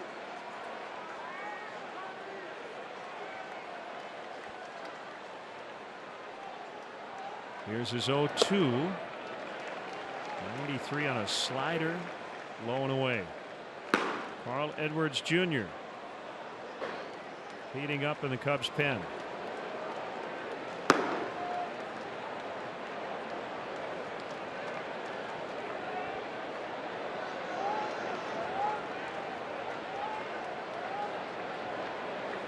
Trying to stay away from Baez here. And instead, well, he did, but he got him on a rising heater on the outside corner. Maybe caught more of the plate than he wanted, but it's electric.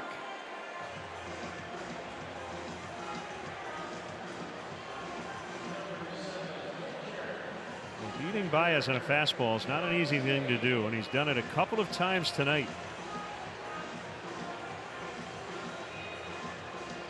So the Cubs have won 8 in a row against the Mets. They find themselves down a run here in the 6th tonight.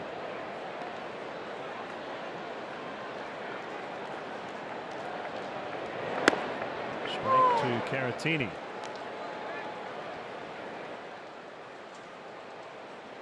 The Cubs are also undefeated with Daniel Murphy and/or Cole Hamels in the starting lineup.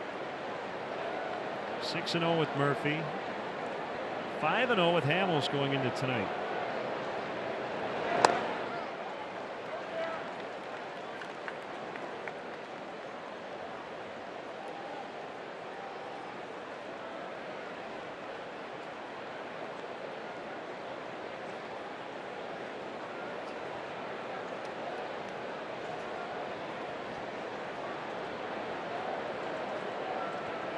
Rizzo started the inning with a base hit. He's still at first with 2 gone. And the 1-1 to Caratini is rolled right to McNeil in shallow right. And that'll take us into the 7th inning. It's the Mets 1 and the Cubs nothing.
Check out the Cubs' upcoming schedule, brought to you by Ram Trucks, built to serve. Look at the next three. A matinee tomorrow with the Mets to wrap this series up, then off to Atlanta for the makeup game Thursday evening, and the Cubs will roll into Philadelphia 3:30 in the morning, and then start that series with the Fightins Friday night.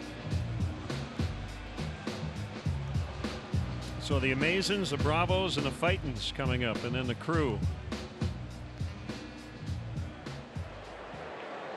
One thing we're good at in this game, we've got nicknames for nicknames. That's what they should do for Players Weekend. Players put their nicknames on the back. They ought to put the team an alternative nickname on the jersey. Yeah.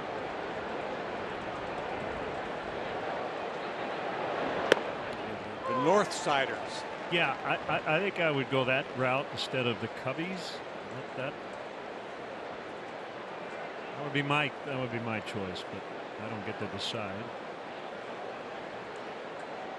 Maybe you will. The 0-1 to McNeil. Now 1 ball and 1 strike. Wind is blowing even harder. Straight in. Sounds like it's going to rain at some point again tonight, but hopefully well after this game is over and after the Cubs have come back and won their 7th in a row. 1-2.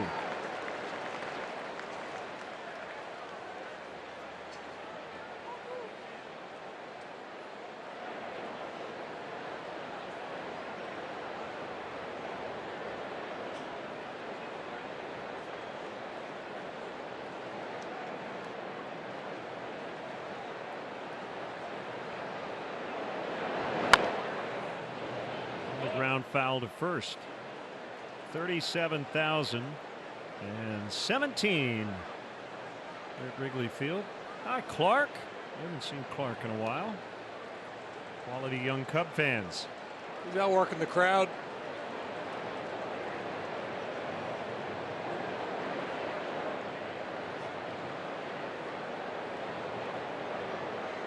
Left matchup. The 1-2. Nearly clipped him. Rosa from Mexico, and you see that turnover off-speed pitch. You can't help but think about Fernando Valenzuela, Teddy Higuera.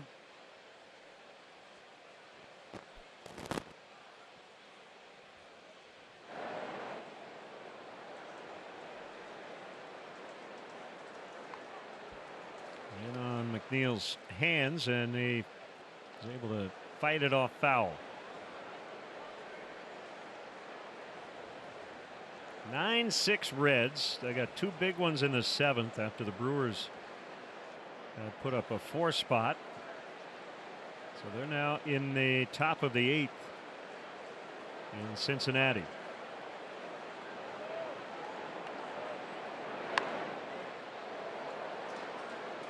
Cardinals lead late 4-1, 7th inning over the Pirates. In the top of the 9th, the Nationals have scored 4 runs late and now lead the Phillies 4-3. So it looks like Scherzer and Nola will get no decisions tonight.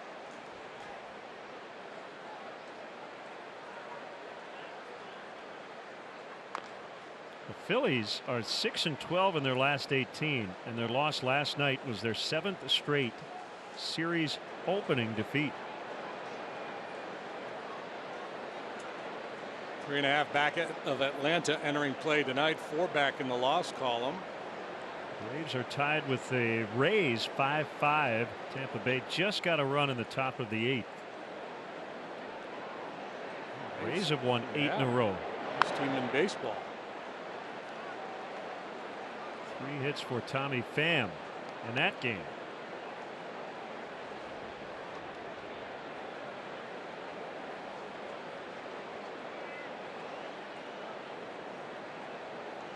Well, McNeil putting up a heck of a fight here. Also trying to find something he can put him away with.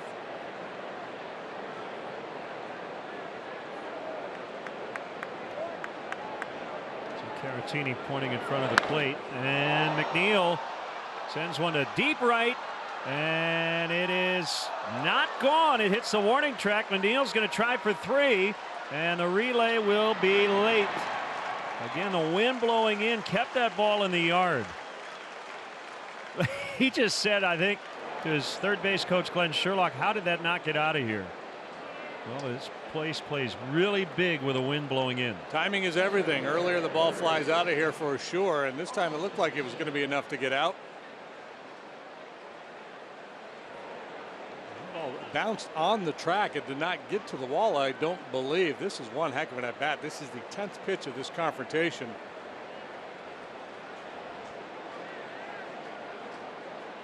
Short hops the wall. He almost has a blowout here, about 2/3 of the way to third base. Jackson cuts and misses. He's walked all 3 times.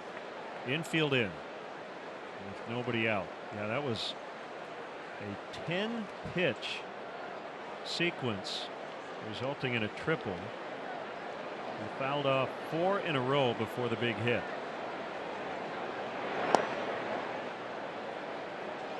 Not sure who's available for the Cubs in the bullpen tonight. They used 5 to get the final 9 outs in the game last night, including 3 in the 9th inning.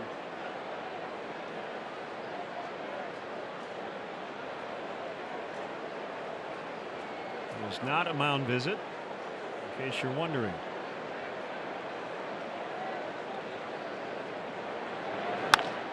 Line to Baez. McNeil back to the bag. 1 away.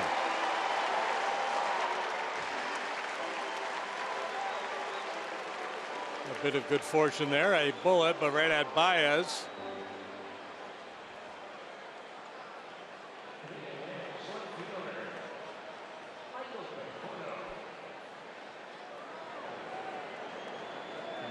With nobody out there, McNeil not taking a big secondary. If there were 1 out, he might have been a little further down the line and potentially could have been doubled off.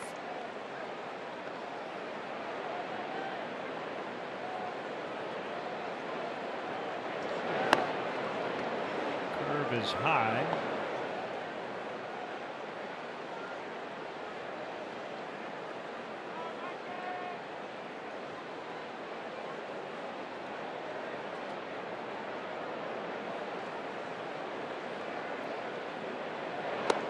Outside. 2-0. Fastball 91. Jorge has this habit of, after every pitch, tipping his hat up.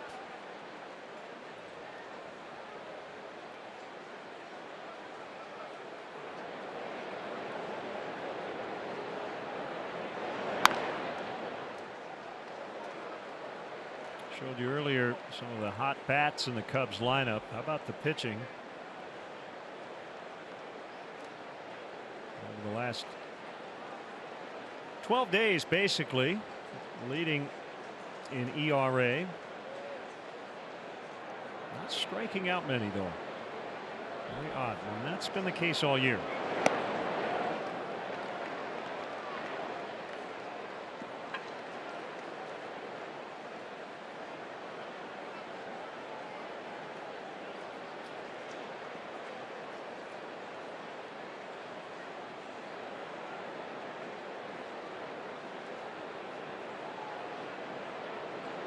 A 3-1 on its way. Conforto lines to Rizzo. Oh my goodness. Jorge.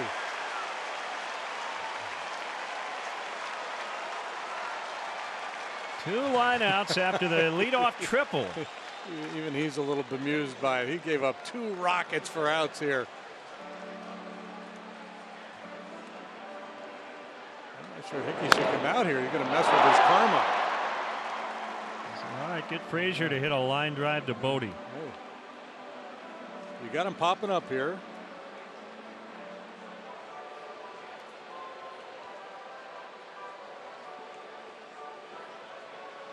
The Cubs offer 60 tickets located in the lower level terrace for just $10 for every regular season home game. Fans can register online for the chance to purchase up to 4 tickets. Registration opens 48 hours before the game, closes 24 hours prior to the scheduled first pitch. No fee to enter. For details, visit Cubs.com/1060tickets. I think this conversation was mostly about what they want to do with Frazier here and the left-handed hitting Jay Bruce on deck. They're going to walk Frazier without throwing a pitch. And here comes Bruce.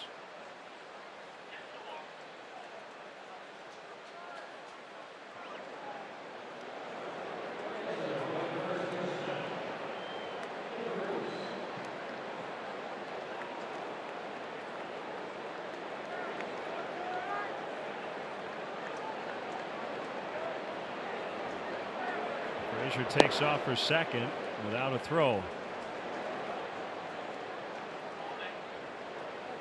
It's about the easiest stolen base he'll get. It's his 8th.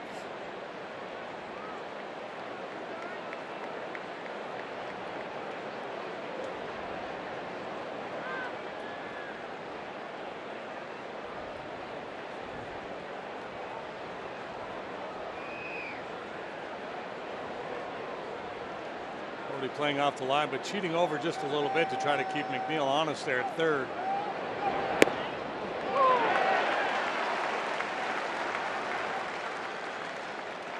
Nice job by Caratini framing that pitch.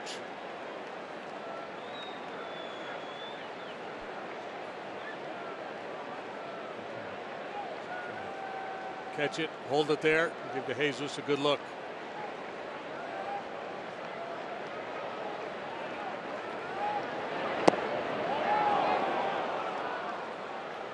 By that call at the bottom of the zone. Zone has been biggish at times wide, not so much up and down.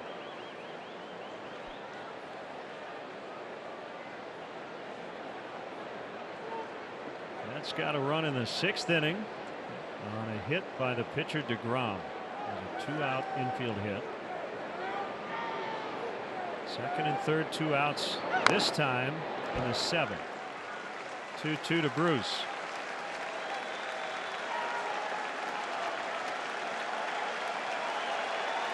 Mets have had a bunch of chances. 1 out of 12 with runners in scoring position.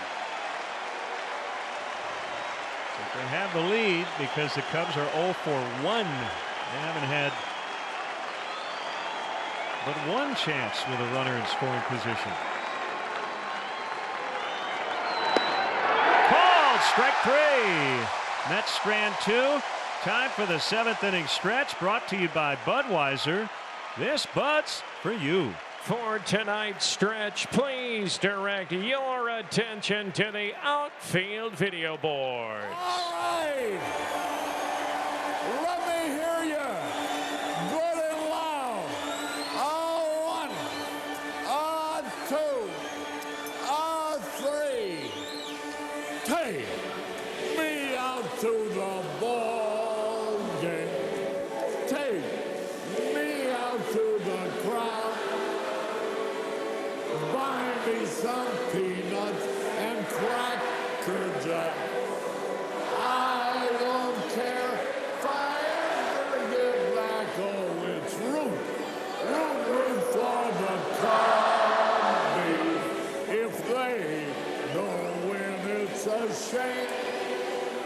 For it's 1, 2, 3 strikes, you're out at the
Kyle Schwarber, first pitch swinging and a base hit. 7th inning.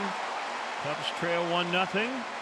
Leadoff man has now reached in each of the last 3 frames against Jacob deGrom. First pitch sinker, didn't sink a whole lot, had some run, but stayed up. Or Schwarber could drop the barrel on it. If I'm Jorge De La Rosa, I'm going out looking for Wallens tonight. That might be the luckiest inning I've seen pitched all year. A lead triple on a ball that, an hour ago flies out of the ballpark. 2 rockets, a walk, and then a called 3rd strike on a pitch off the plate. That is magic. Keeps it a 1-run ball game. Almora bunts. deGrom's going to fire to second for 1. It'll be a fielder's choice for Almora.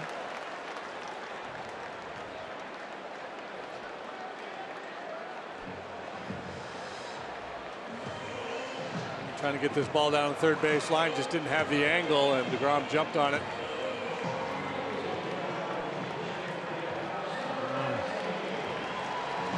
Talks it over with Plawecki as Ben Zobrist is announced.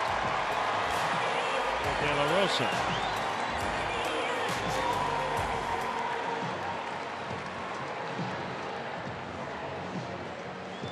So just a 1 out of 10 in his career against deGrom, so he hasn't had a lot of looks at him. Zobrist handles velocity. We'll see how aggressive with the fastball deGrom is here. Tough assignment coming off the bench to face the kind of stuff that deGrom features. Held upstairs by Zobrist.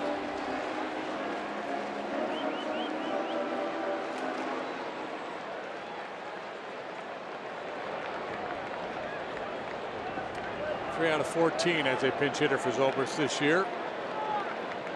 He's getting the Mets' best in this series. Syndergaard and deGrom. They didn't beat Syndergaard, but they beat the Mets last night. That's past Bruce into right, and Almora will make it to third. Best scoring chance of the night for the Cubs. How good has Ben Zobrist? Answer, really good. A playable ball, sharply hit, playable there for Bruce. Limited experience at first base. I wonder if Mickey Callaway is wishing he had made a defensive replacement at this stage of the ball game.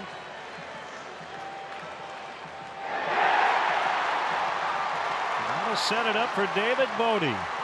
Tying run at third base. 1 out, 7th inning. Mets will probably play their middle infield in the double play territory, and their corner men in.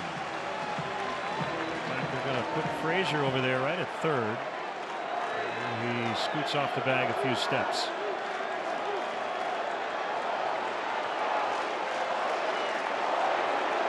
Chanting Bodie. High drive to center. Rosario back on it. This should tie it. He makes the catch. Zobrist tags. He'll hold it first. Almora scores. 1-1. David Bodie with a sacrifice fly. Yeah, I like the approach. Go early there. Smart approach. Middle of the diamond. Try to get the ball airborne.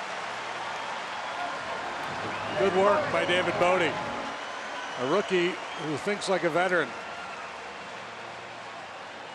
Our 4th drive of the game.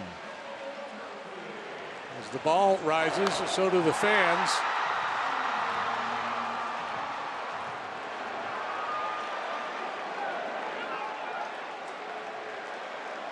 So you see how Jacob deGrom's starts generally have gone this year. Kicks away from Plawecki, and they go-ahead run now in scoring position. Zobrist at second on a wild pitch. Yeah, that happened with Plawecki back there last night as well. It goes as a wild pitch, but that's on the catcher. You've got to be able to keep that one in front. Can't pick it. You got to block it. Opportunity now for Daniel Murphy, who is hitless so far tonight. But we have not said that yet this year since he's joined the Cubs. 1-0 on Murphy.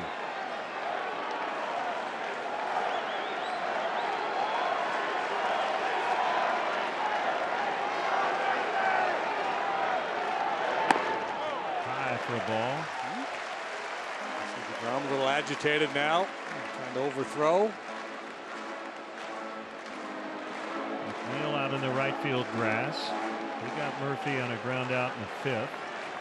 Pretty straight up in the outfield. You see Jackson shaded ever so slightly toward right center. Swing and a miss.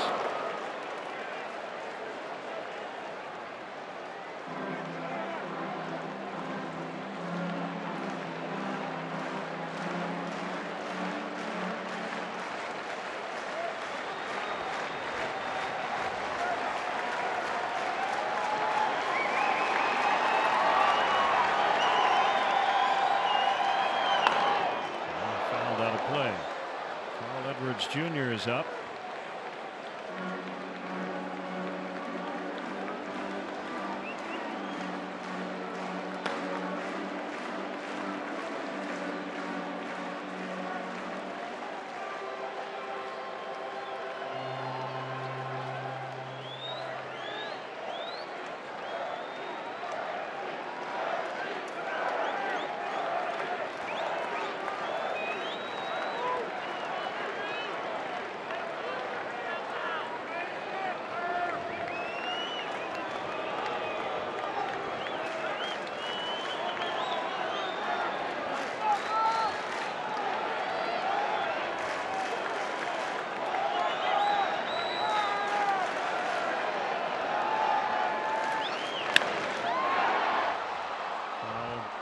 Left out of play.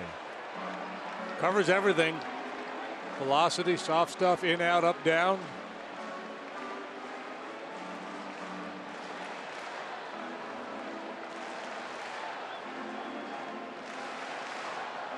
Schwarber started the inning with a base hit. No more up. And fielder's choice bunt replaced him at first. Zobrist with a single. Bodie a sac fly to center.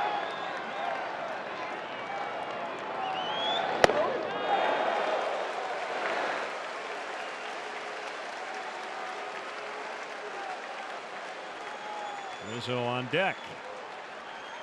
Already 2 hits tonight.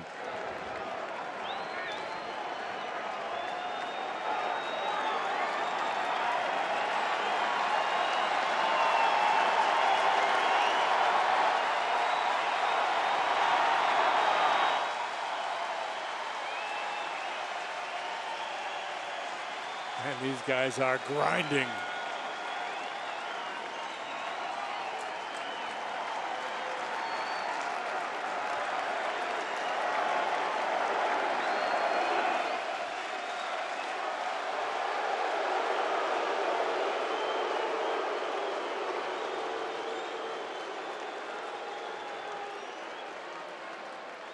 Murphy, since leaving the Mets, has absolutely worn out his old club.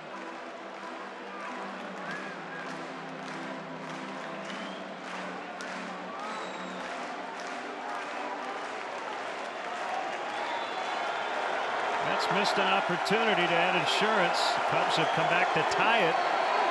All here in the 7th. Swing and a miss. DeGrom gets Murphy. Cubs tie it on the sac fly by Bodie. 1-1 to the 8th.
Authentics is the premier outlet for all MLB authenticated Cubs memorabilia.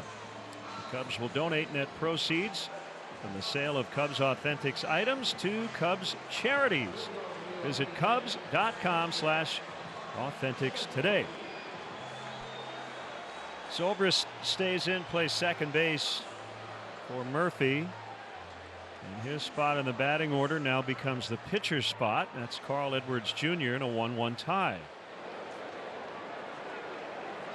7-8-9 due for the Mets here. Top of the 8th. Catcher Plawecki.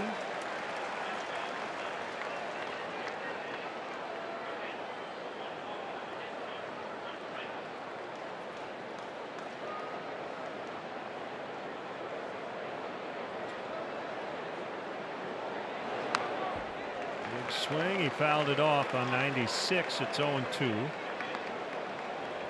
Nimmo on deck, and then DeGrom scheduled. Jacob at 90 pitches through 7. Kinsler allowed the 1 run. It's just funny. You think about the quality of pitches he made, the quality of contact he gave up. He gives up the run. Jorge gives up nothing. Baseball is funny that way. It really is.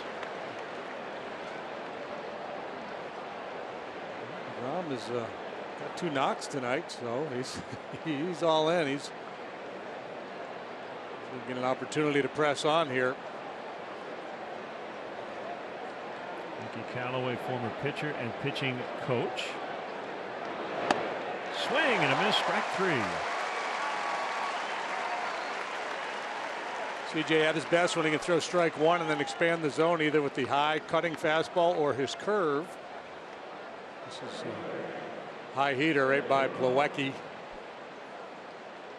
Kinsler, a third of an inning, a hit, a run, a walk. De La Rosa, inning and 2/3, 2 hits, 1 walk, 1 strikeout. Strike to Nimmo.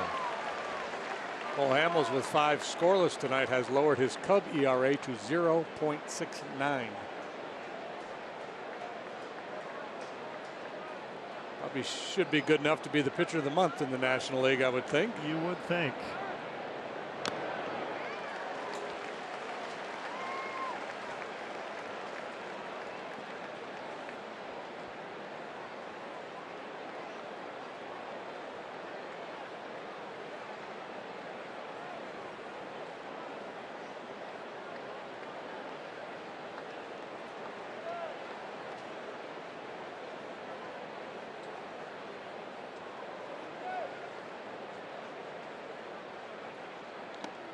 High for a ball.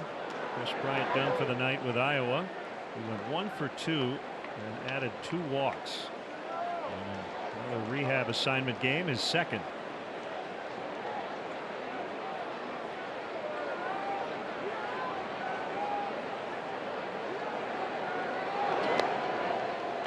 Takes a curve low. 2-2.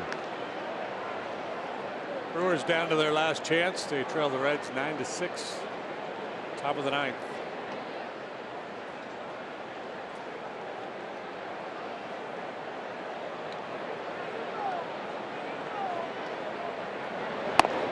Got him. Nimmo in his return from the DL, 0 for 4 and has struck out 3 times. And DeGrom will bat here in the 8th inning. Plawecki, they go upstairs with the heater. Too many National League starting pitchers who would take a 4th at bat in the 8th in a tie game. Yeah, this is old school. But at the top of his game, best in the business this year. That's bullpen is.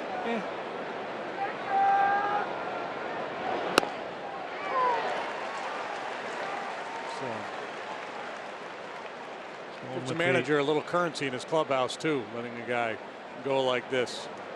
With the McNeil style bat. And Baez will charge and get him. Nice work by Edwards. We go to the bottom of the 8th. It's 1-1.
Plus, good weekly stats, roster updates, and more. RBI Baseball 18 is available now.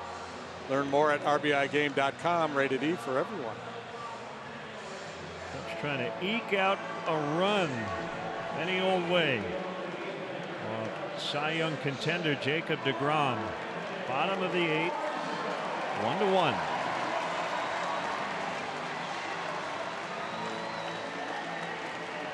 This has felt like a postseason game. You usually see when you get to the playoffs, the other team's best. That's Seth Lugo up in the bullpen. And what it usually means is you've got to pitch really well too. And the Cubs have matched up with the Mets well tonight. It's been Hamels, Kinsler, De La Rosa, and Edwards for the home team against deGrom so far for the Mets. Well, I think this whole offensive approach that the Cubs have been preaching all year is 4 games like this and 4 games in the postseason when you face top flight pitching. The ability to put the ball in play, cut down on the strikeouts, sacrifice some power for contact. Staying in there against guys throwing 99 with nasty breaking pitches, and you're just trying to tee it up all the time, and you can lead to some real quiet innings. And it's not just starters too, with bullpenning, which is now a verb, and the idea that you might have to face guys coming out of the pen early in ball games throwing 99 miles per hour. We'll figure that in to part of the formula as well. The wind has been blowing in for about 4 innings, but the Mets outfield playing as deep as possible. Nimmo's almost on the warning track and right. Ground ball toward the middle, base hit. Jackson a long run in to collect it. Rizzo another hit. Second time he's led off an inning with a single. He's 3 out of 4, and it brings up Hayward. There you go. Foot down, short to the ball, solid contact, third knock.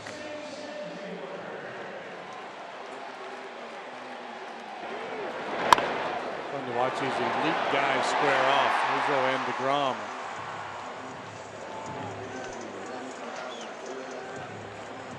deGrom has been locked in all night long, very intense.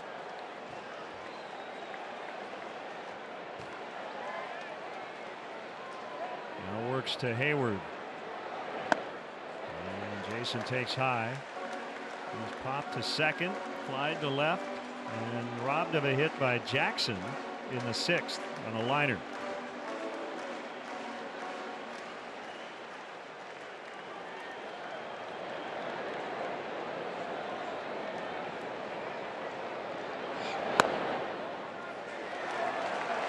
Two 2-0. I saw some lightning off in the distance.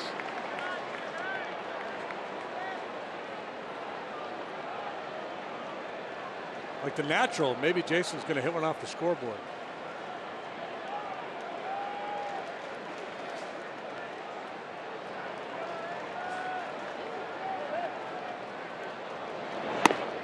Three balls, no strikes. Yeah, he's flying open a little bit here, trying to find a little something extra as he starts to get a little fatigued, perhaps.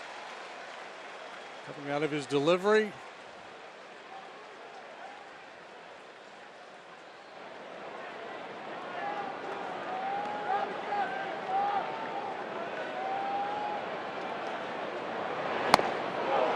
Swing, well, pitch to hit.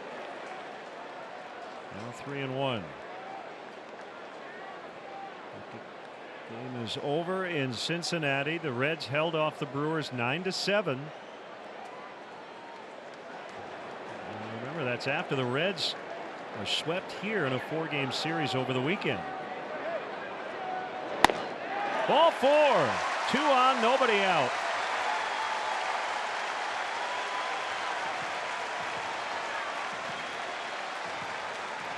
Dave Island, the pitching coach, is out. Updated standings. The Brewers now have 7 more losses than the Cubs. And right now 5.5 games back. Yeah, separation anxiety big time in Milwaukee now. Cardinals are winning their game 4-2 over the Pirates. They're in the bottom of the 8th down in St. Louis. Flaherty kid's been something else. 7 innings of 1-run ball tonight for the Cardinals.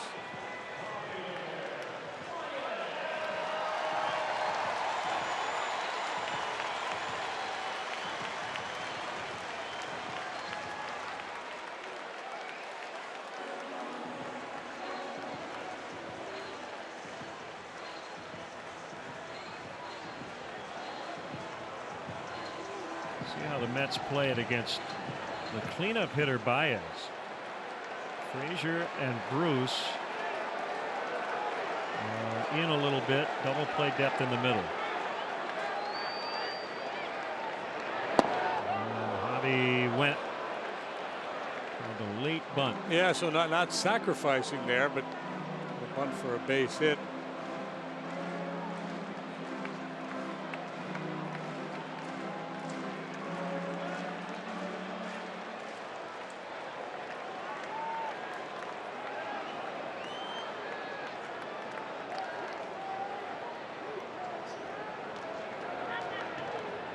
Strike offer. He held. He's got a good track record when he points to first. Yeah, has he ever been rung up on a self-check? Not that I know of. Ooh. Boy, it certainly could have been there.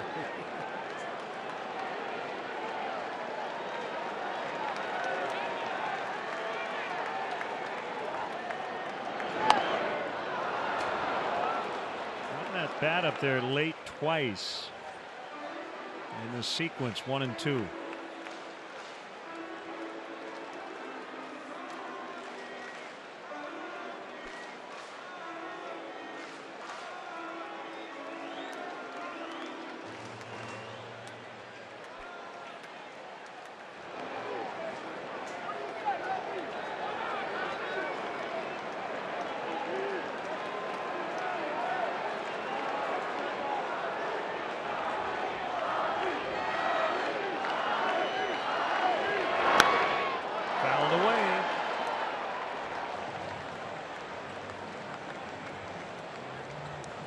If you spin it here and keep it out of the dirt, chance he's going to do something. They either got to bounce something or go back to that chest high fastball.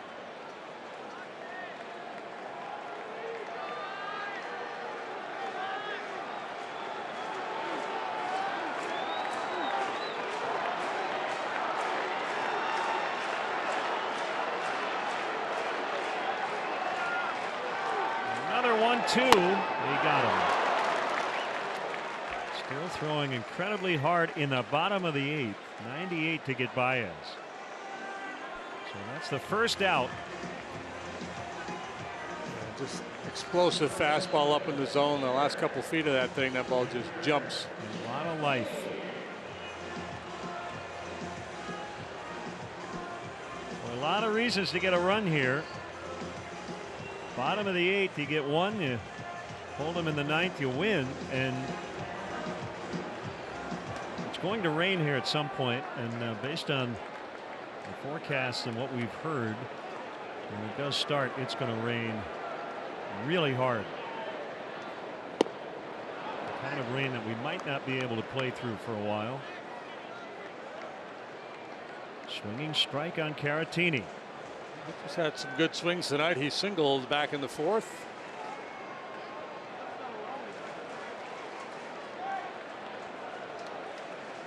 Rizzo singled. Hayward walked to start it, but then Baez struck out. And it's 1-1 on Victor Caratini.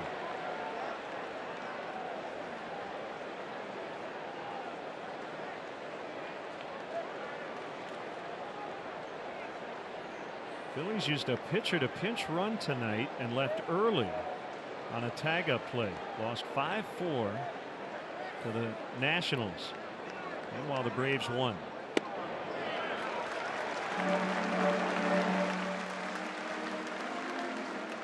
Braves beat Tampa Bay 9-5 with a 4-run bottom of the 8th to win it. I feel like the Braves have had a lot of late game magic this year.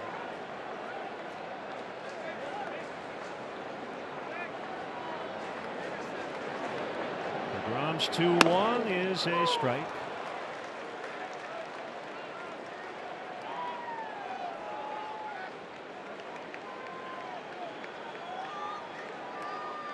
Outfield not nearly as deep as it was to start this inning against Rizzo. Well, they're trying to cut down Anthony if he tries to score on a base hit to the outfield.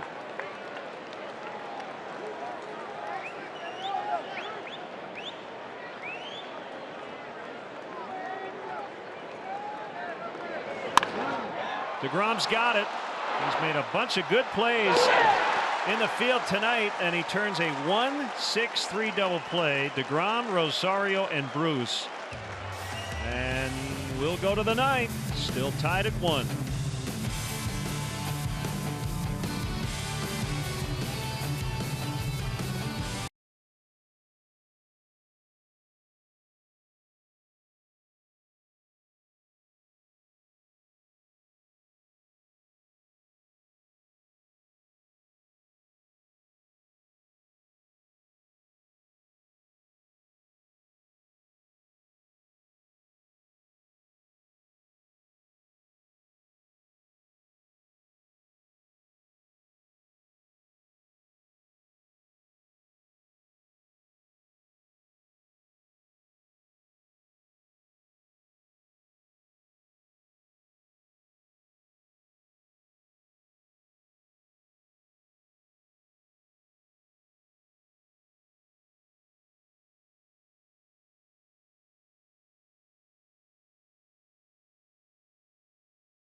Broke out Baez and then got Caratini to bounce into a double play. He's had a really good night on defense. Yeah, good night all the way around. He's got a couple of hits. He's driven in a run. I mean, he's doing everything. And this is similar to what Lester did last night in terms of playing the whole game.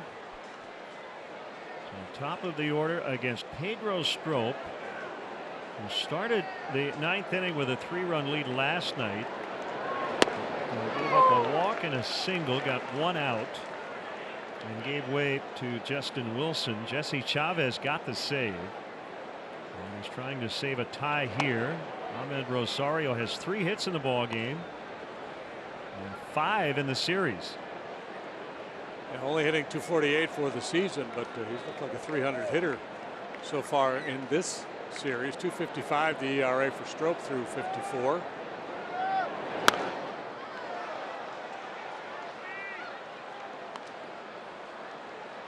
Rosario at the top of the batting order. He can run a little bit.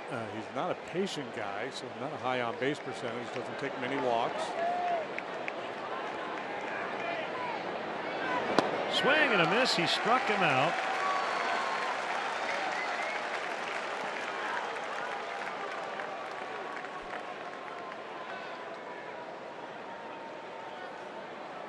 Beautiful pitch. Starts in the zone, dives down below the knees off the edge. A little more active now. McNeil tripled in the 7th. That led off the inning, but they could not get him home. 2 lineouts, an intentional walk, a stolen base, and a called third. As Jorge De La Rosa found a way out of it. Normally you can point the finger, you know, lead off triple, you don't score. Bad approach by the hitters, but that was not the case in that inning. 2 Mets retired, and it we'll bring up Jackson, who's had an interesting night. Walk, walk, walk, and line out to short in that RBI spot. So he's had a good night at the plate.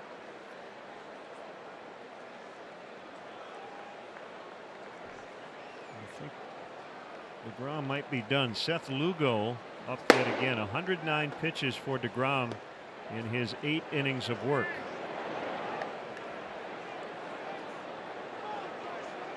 ERA down to 1.68.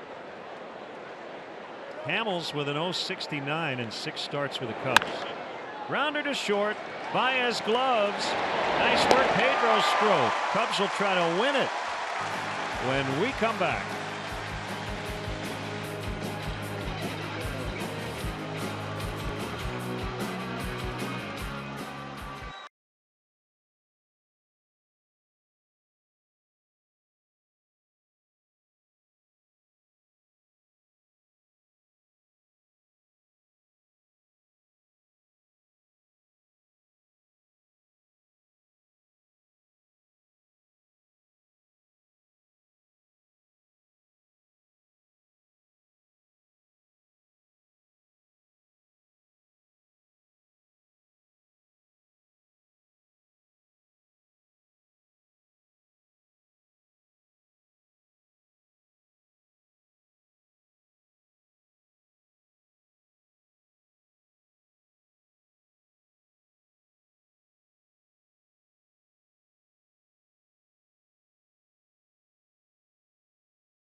Rain looming. And the Mets bullpen takes over. Seth Lugo, 6'4" right-hander. And a pitch against Kyle Schwarber. Well, we've got lightning in the area. We've got rain looming. Now we just need a little thunder. Lugo, 3-3 with a 290, 44 appearances, mostly out of the pen. He's made a handful of starts. Last year he was primarily a starting pitcher. Got a good curve ball, good four-seam heater. Here we go. Schwarber takes high. You got to really hit one hard or keep it low to get it out of here now with the wind blowing in. Cubs came in with a 12-game home run streak.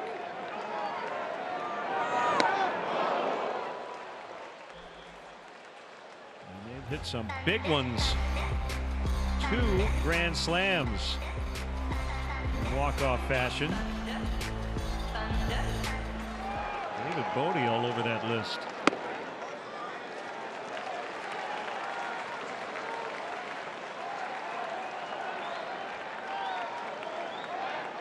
Bodie due up 4th in the inning. Hands over his head. Lugo's 2-1. He's low and in. He's going in a bit of a bind here, isn't he? You don't want to walk him. You don't want to throw him a cookie.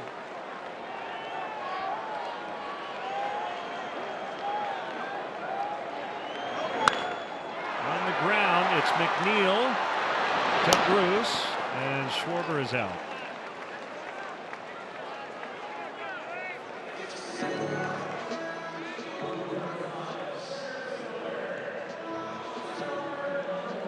Lugo, 28 years of age. He was a 34th round pick of the Mets back in 2011.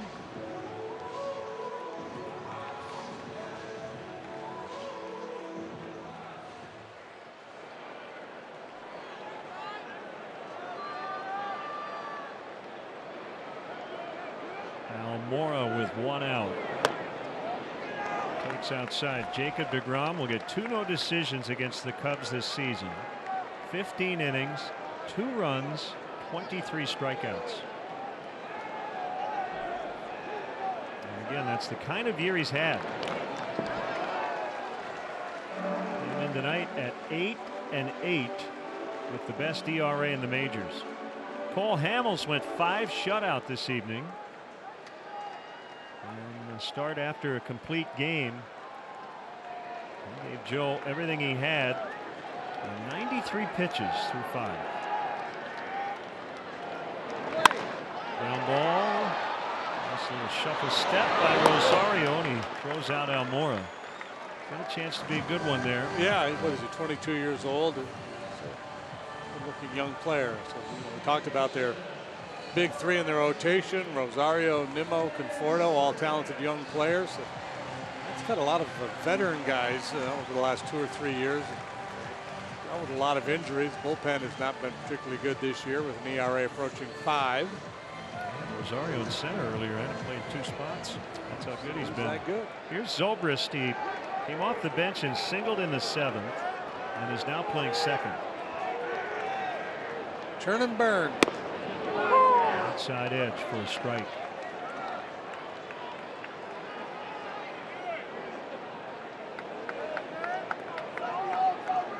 David Bodie is on deck.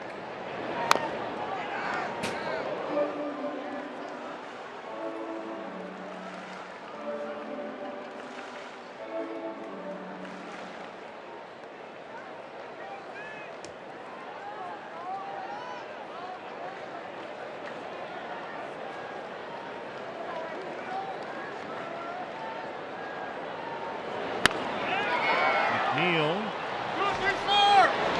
will take us into extra innings. We go to the 10th. It's 1-1.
Started. Steve Cishek appearing in his 64th game, second most in the National League. He's 4-1 with a 180. Gave up a game-tying home run to Kevin Plawecki in the ball game last night. Doesn't do that very often, though. Just the 3rd long ball he has allowed all year. The wind has shifted again, gusting left to right. And Conforto takes ball 1. Conforto might want to take note of that before he bunts here. He's a power guy.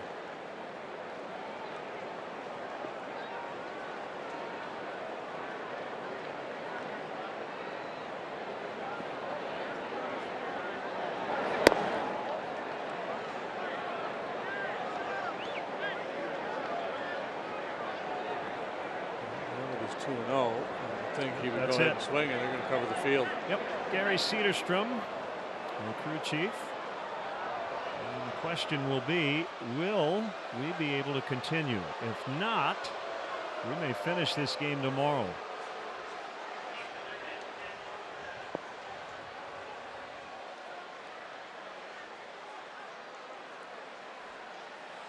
You proposing a little breakfast and baseball tomorrow? Possibly. Not there yet. And actually, right when Cedarstrom called for the tarp, the rain lightened up, but they've been in contact with the grounds crew, and they know the What's heavy coming. stuff is right behind it. It's too bad Steve Cishek had to throw a couple of pitches here.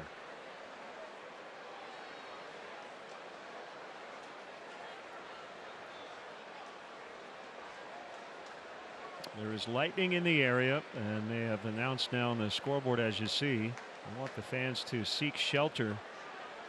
It's not just the rain.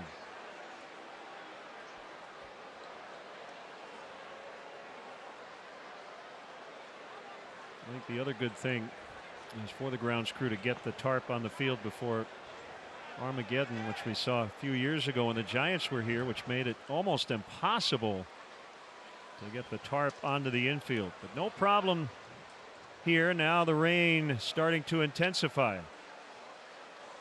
We're going to send it to the WGN News, and we will have updates here from Wrigley Field. 10th inning, a 1-1 tie from Wrigley.